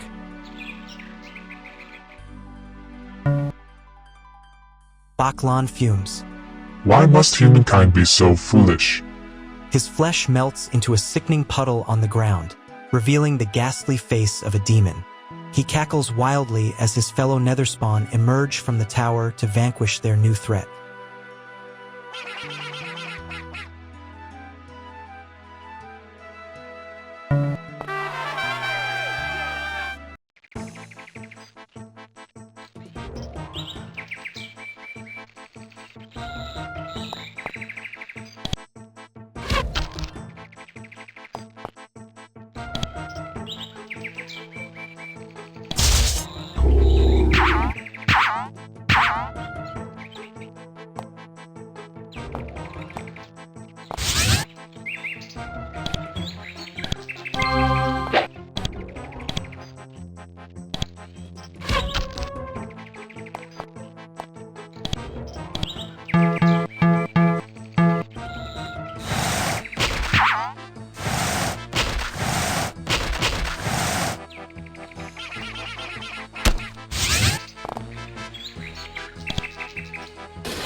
Bok Lon and his demonic horde have been slain, and his equipment has unfortunately vanished. The unworldly remains now lying at the foot of this watchtower signal the gravity of Charon's plight. Perhaps Mayor Lumburg should hear of this.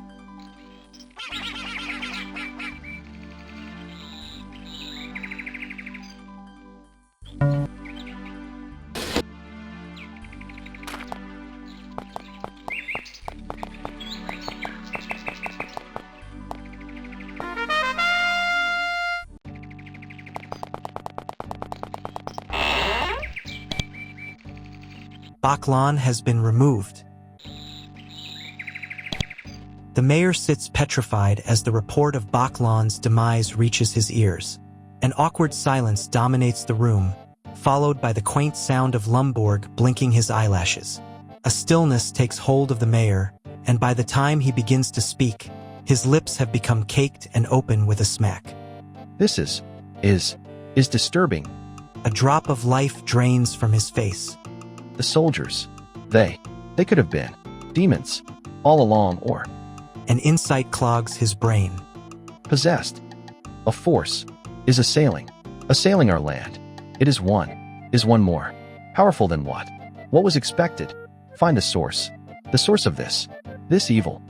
Captain Ambrose should hear of this. Having been drained of his limited supply of energy, Mayor Lumburg remains frozen in his chair. An eavesdropping guard enters and leaves a pitiful reward on the table.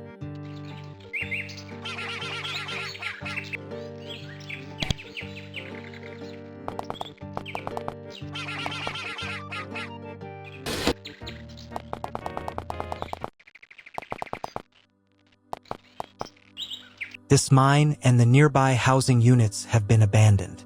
All that remains is a creepy web of spiders and broken dreams.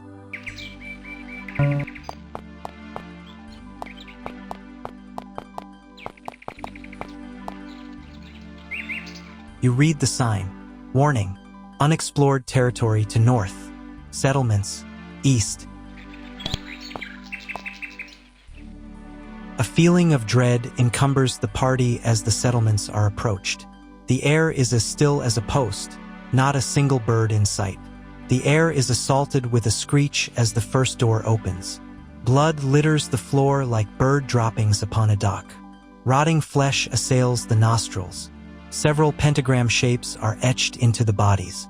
It is a ghastly and unforgivable deed. The signs indicate demonic activity. Mayor Lumborg should hear of this.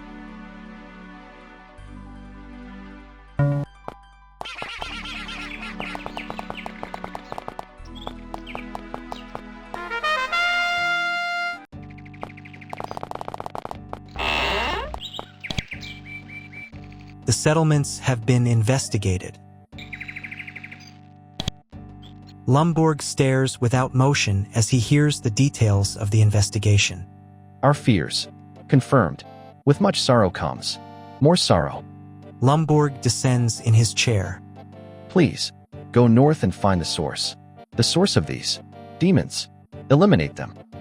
Lumborg's body is rigid as he ceases speech.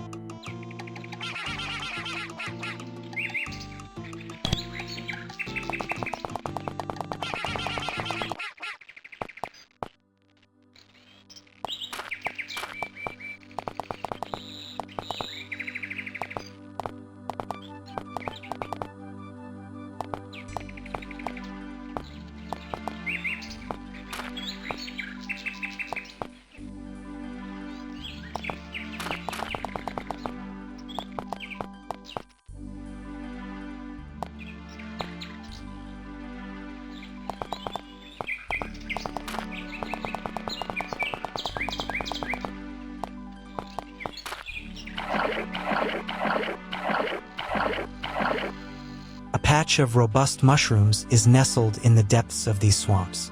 They're of the variety used in potions and for various other applications. Take the herbs.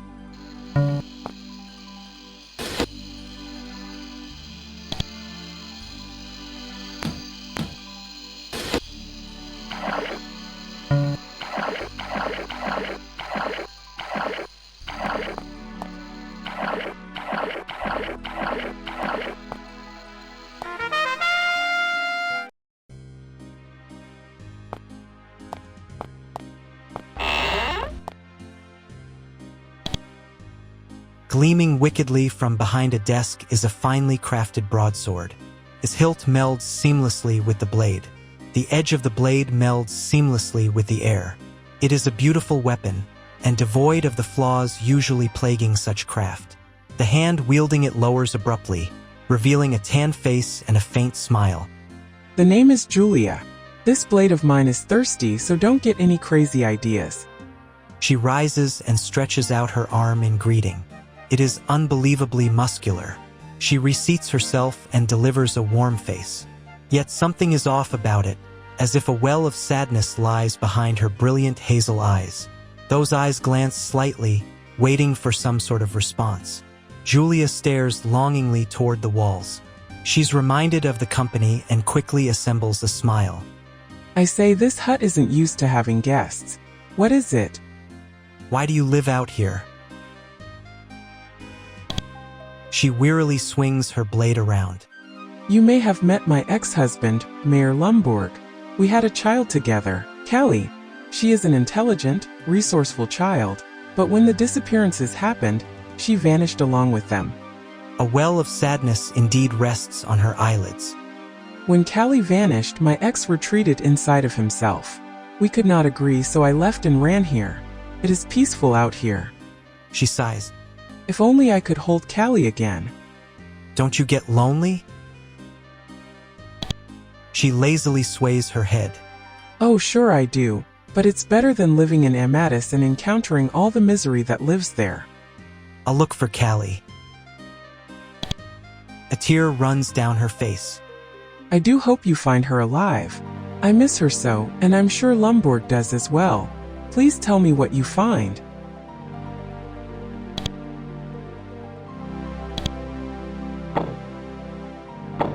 Mayor Lumborg has asked that the source of demonic activity be located and destroyed.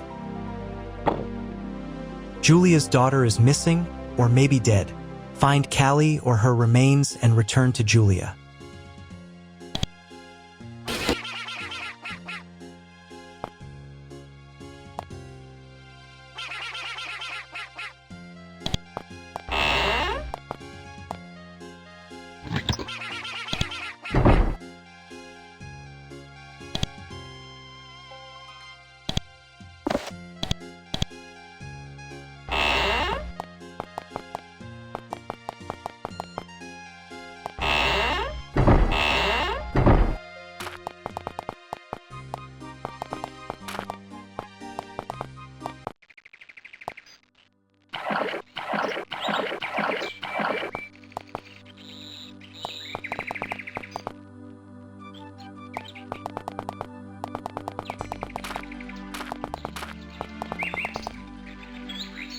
A group of savage kobolds roam this country.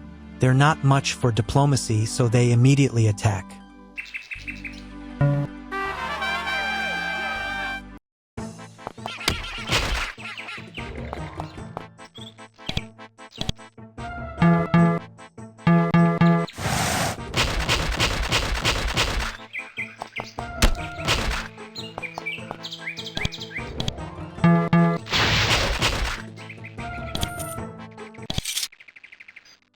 The kobolds are slain. There will likely be no reward. Such is the fate of the noble adventurer.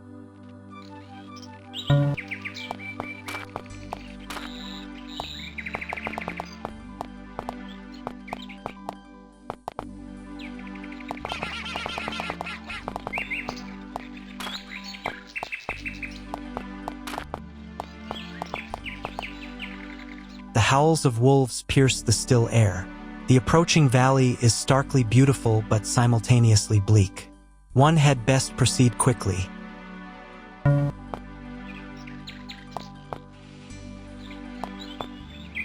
You read the sign. Beware. Foul beasts ahead.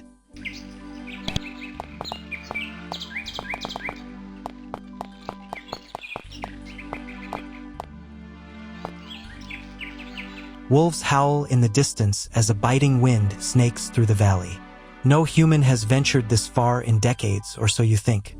The howls of the wolves draw closer and closer. You should make haste, lest you fall victim to a horde of starving beasts.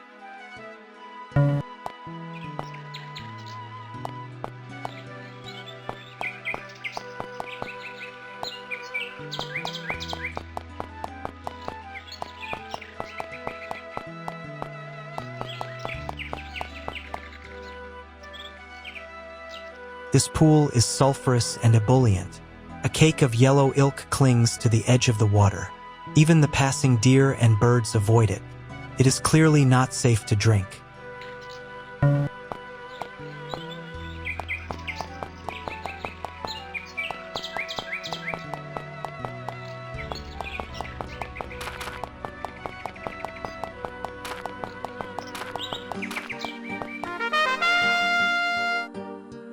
An eerie structure of barren rock juts out of this narrow passage.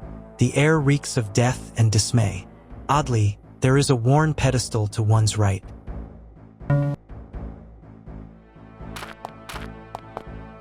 A weathered pedestal rests here with a creased indent. Press the indent.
The sun frantically scampers out of sight.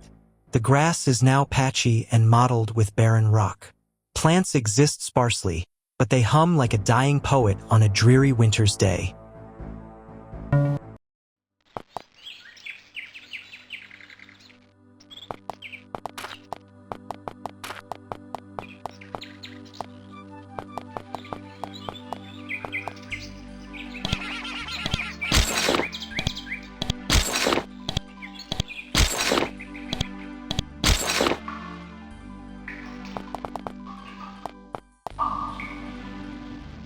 Tiny crimson berries cling in tight pods to this towering bush.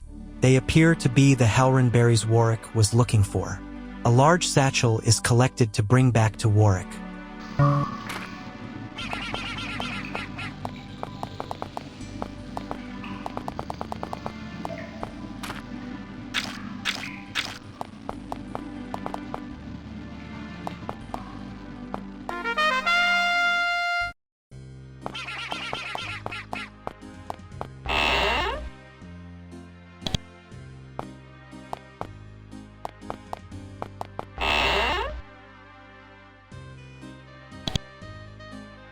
An adolescent woman mulls silently in this crude hut. She is perhaps 15 or 16 years old, but her eyes betray the experience of 30. At her side is a crude bow with a stone arrow notched for battle. She turns around, astonished and relieved. Humans. I've not seen my own kind in months. A wave of happiness washes over her face. I've been found. Oh, and my name is Callie. How did you get out here? She looks at the ground. I was tracking a pack of wolves through the cursed valley to the south when I came upon a strange, narrow passage. Barriers arose behind me, and I was forced to live out here. I had to find shelter, so I slept in a small cave hoping the barriers would pass, but they never did. I wandered east, to this point, and fashioned a crude hut with my knife. She is clearly resourceful. I've been living off of fish and berries. Oh, do I grow so tired of fish and berries? I only hope that I can return home. She stares wistfully in the distance, imagining the comforts of civilization. The barriers at the passage are lowered. Callie is ecstatic. She leaps and bounds across the hut and eagerly fires an arrow into the wall. Thank you. Thank you. I can return home now, thanks to you. However, I need to pack and contemplate. I have many miseries to return to, and I'd like to stay out here for a while longer.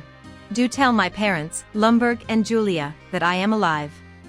Callie excitedly gathers her things together and bundles them into compact packs. She is ready to leave, but she still has some thinking to do.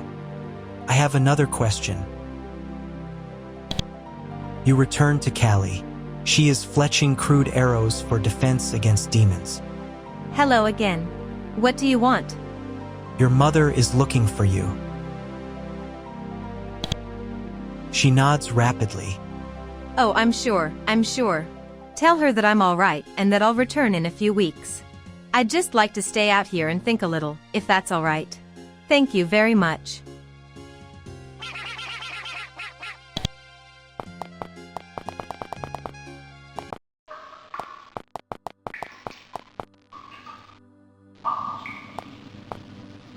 A pack of demonic creatures swoops angrily in the air. They close in rapidly and bare disheveled fangs with glee.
demons are dead, leaving only unanswered questions.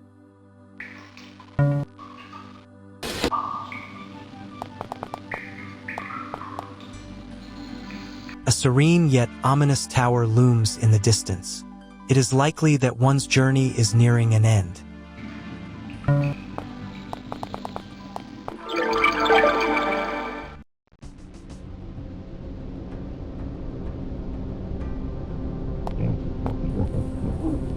You read the obelisk, Immolatum.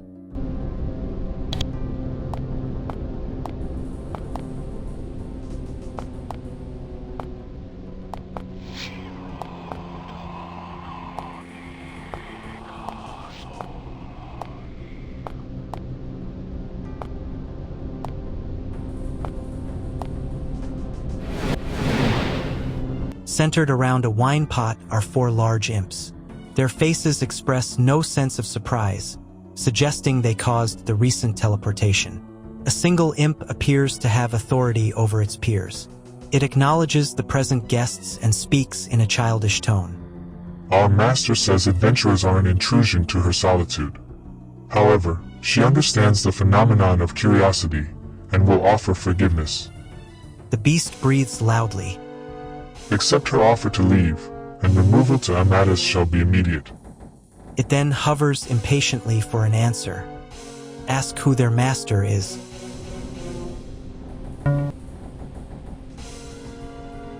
The imps share several moments of contemplation.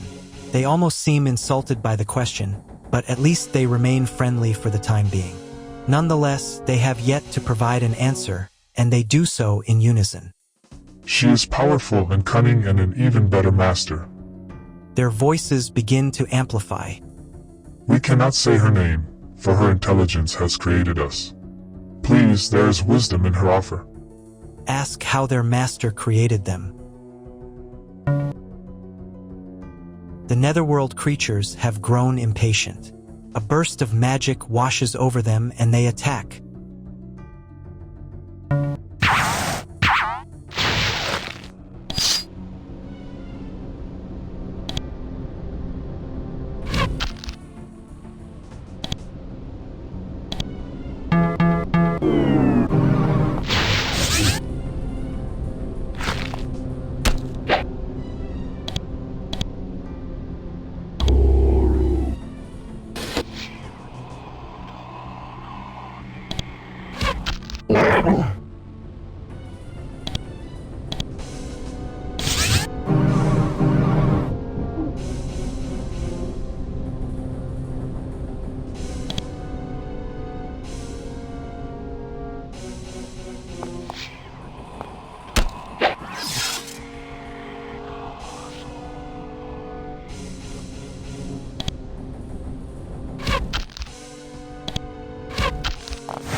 Attack the demonic filth.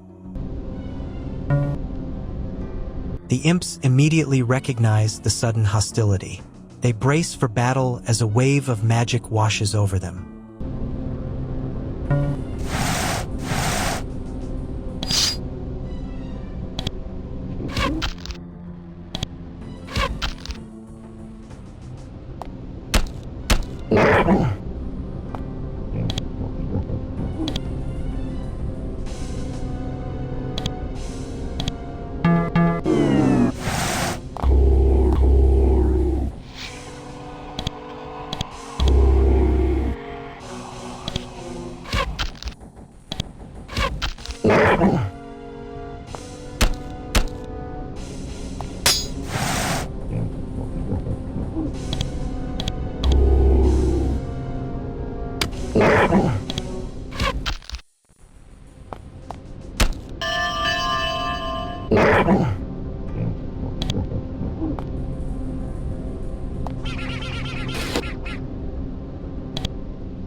This pedestal has several etchings carved sloppily into its surface.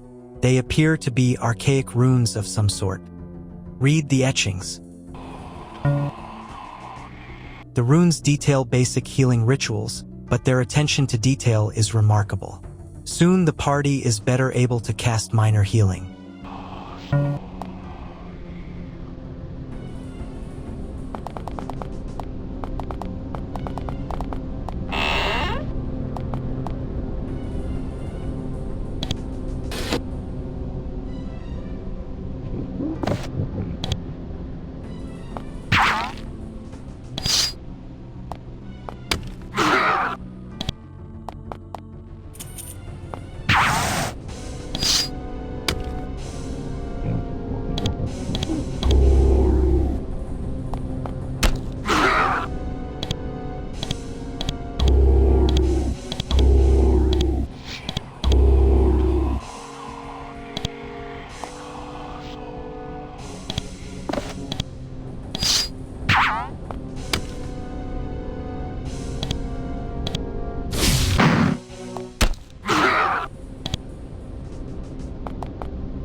Two pools recede into shallow niches. They are stagnant but crystal clear. They may have sat undisturbed for decades. Until now. Drink. The water passes slowly and confounds the mind. Time fluctuates and strange little demons prance around the brain.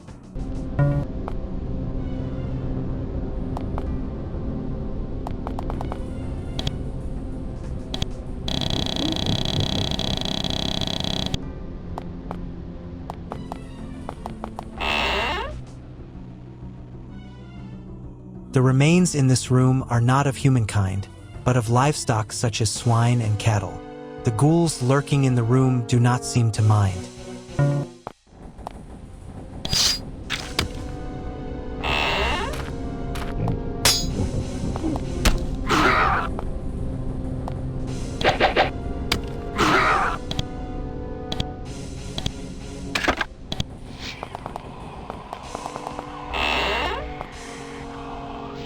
Several zombies rise up from the central platform.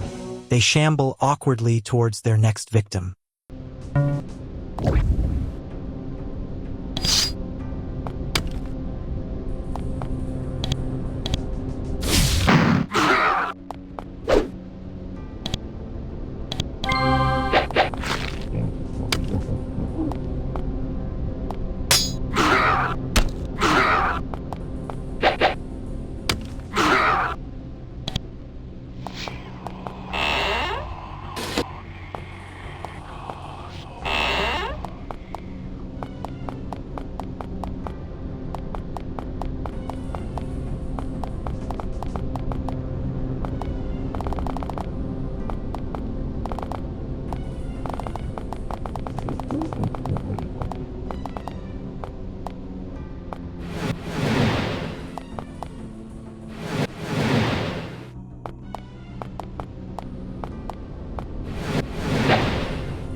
This is a scrying room capable of remotely viewing Amadis.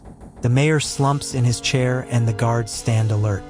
It is a truly remarkable technology.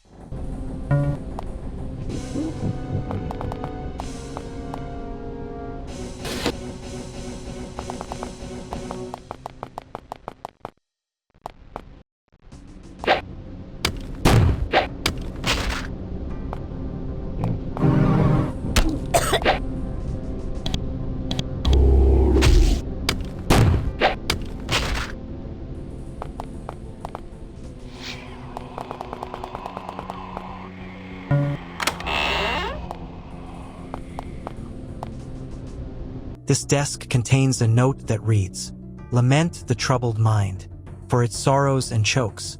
The ink is scattered beyond that point."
You enter a vast hall drenched in a multitudinous wave of blood.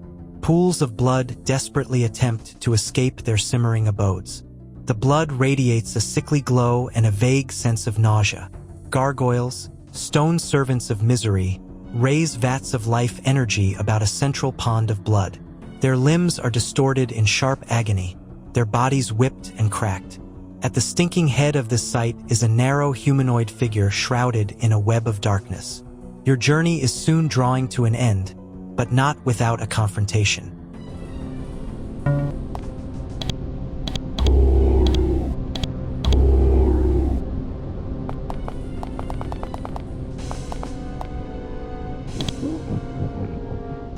You come face to face with a tall, lithe woman with graying brown hair. Power fears her presence. Age dares not touch her. Her body hums like the distant chanting of druids.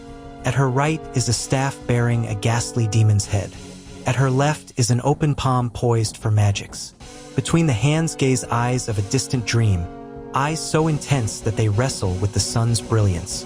Words emanate from her like the mists of a sea breeze. Greetings. I am Tamara, of the Yen Hut. You are of the Empire, slaughterer of my people. The word slaughterer shatters as it hits the reddened walls. A smile parts her face. No worries, we of the Yen Hut do not seek retribution. And yet, I might find use in your aid. She stands poised, waiting for your next move. The blood, is it human?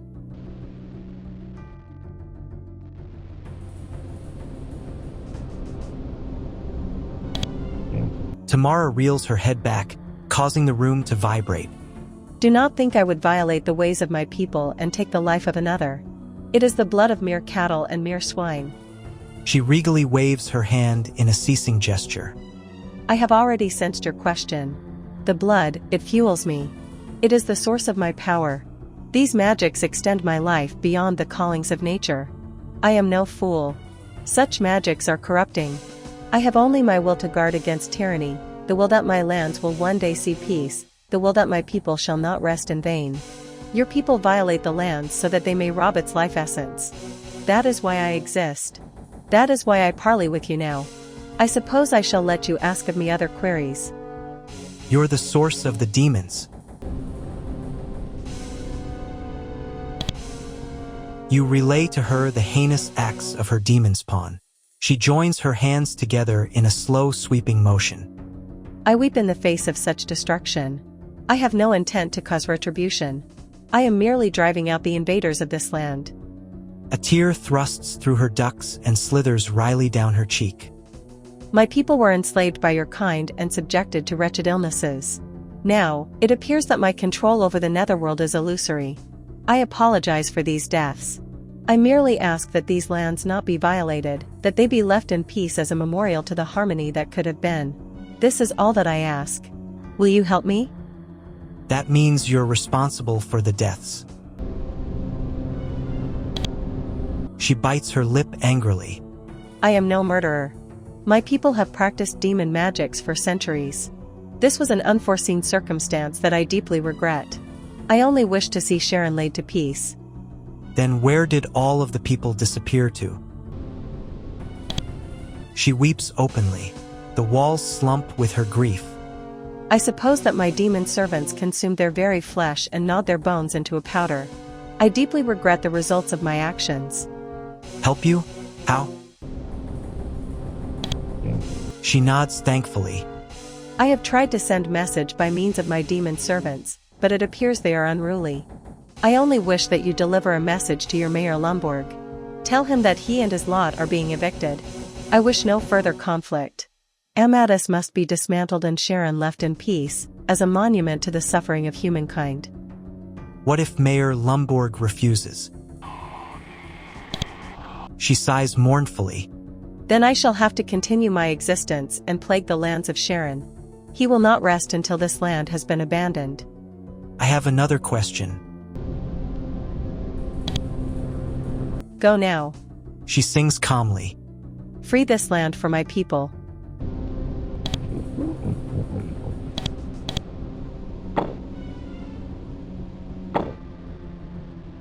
Tamara wants you to send an eviction notice to Mayor Lumborg.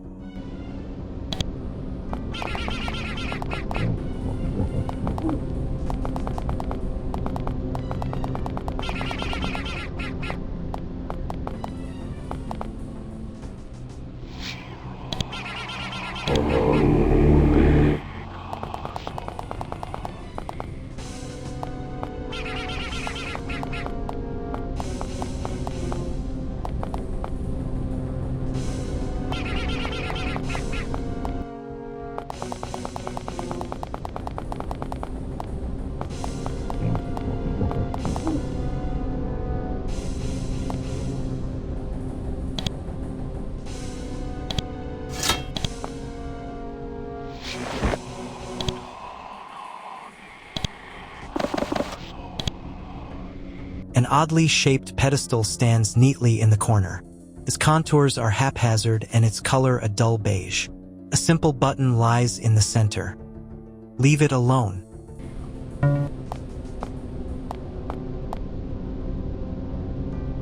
Press the button.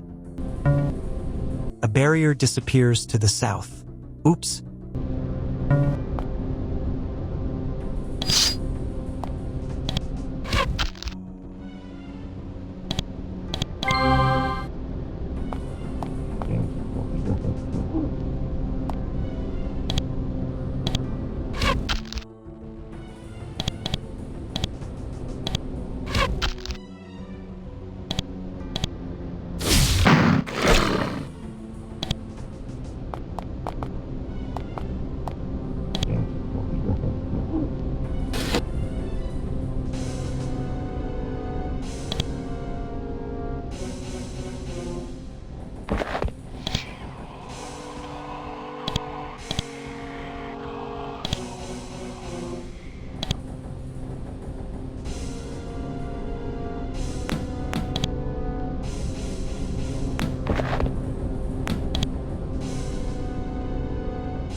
This tome is labeled Book of Fire. Its spine has withered away and the pages are mottled with ink stains. Read the book. The runes inside describe how to summon flames from one's hands. Soon the party is better able to cast Bolt of Fire.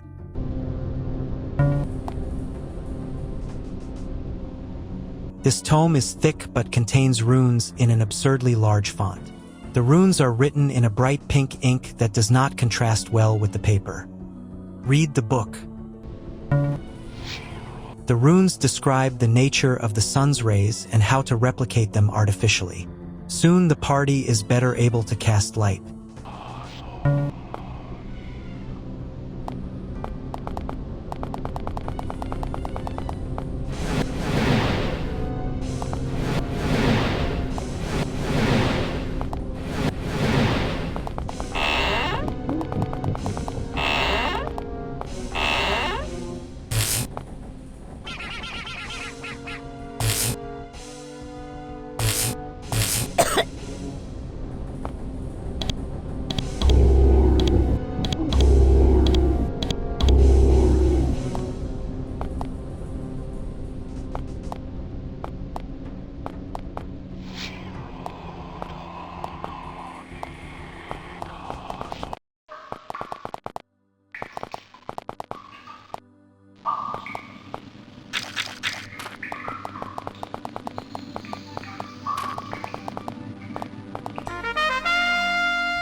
Amadis needs to be dismantled.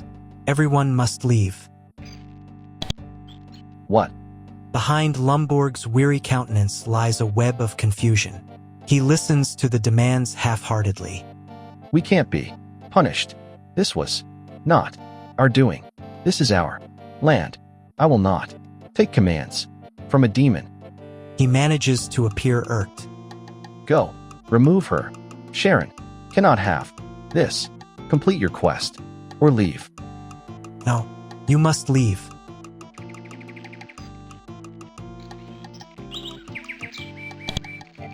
Kill her. Or leave. He is clearly flustered. Go. Now.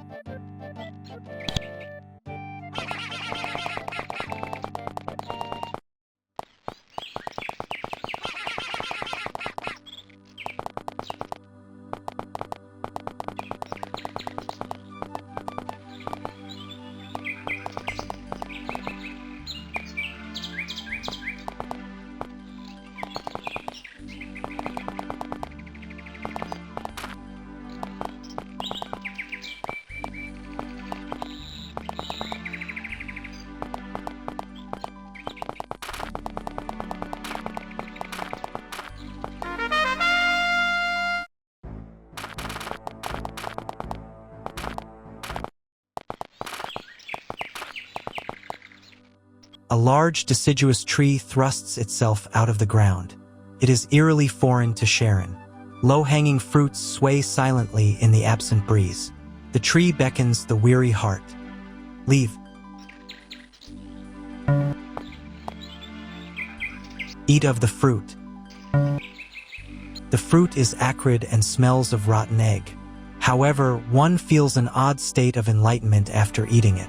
The thoughts rearrange themselves into a more apt form.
You return to Tamara.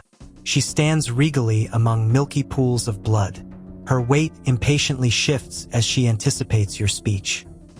I've sent Lumburg the eviction notice. Tamara's face slumps in relief. She twirls gallantly and flits like a crazed butterfly. I am joyous. Thank you for the actions you have taken on behalf of my people. She removes a bright, shining sling from her pocket. Here, may it serve you well. I have endowed it with some of my power. As for me. She looks down solemnly at the blood around her. I will dismantle this place and turn to my place in the afterlife. I have left a portal for you by the garden. It will take you back to the mainland of Pralgad. Tamara's once vibrant glow begins to fade. She is deliberately releasing her preservation magics. Death will come upon her in a matter of weeks, but for now she still retains her other magics.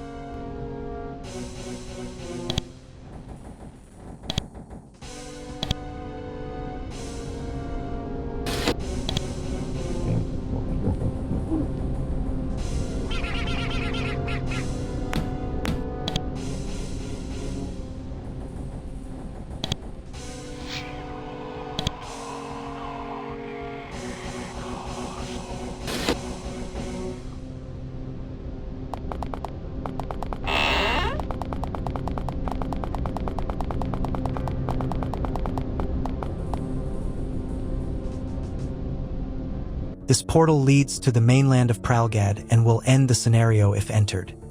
Leave.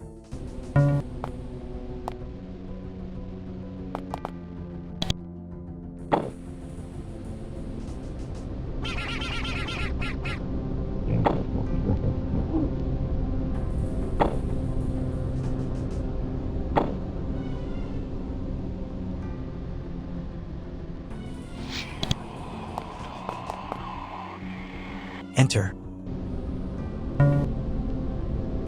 The portal whisks you away to Pralgad. You hear news that Amadis and the surrounding mines were destroyed by a demon attack, but miraculously without deaths. The Empire soon launched an investigation, but found no trace of Tamara or her tower. She let go of her preservation magics as promised. Unfortunately, Tamara's vision was not achieved.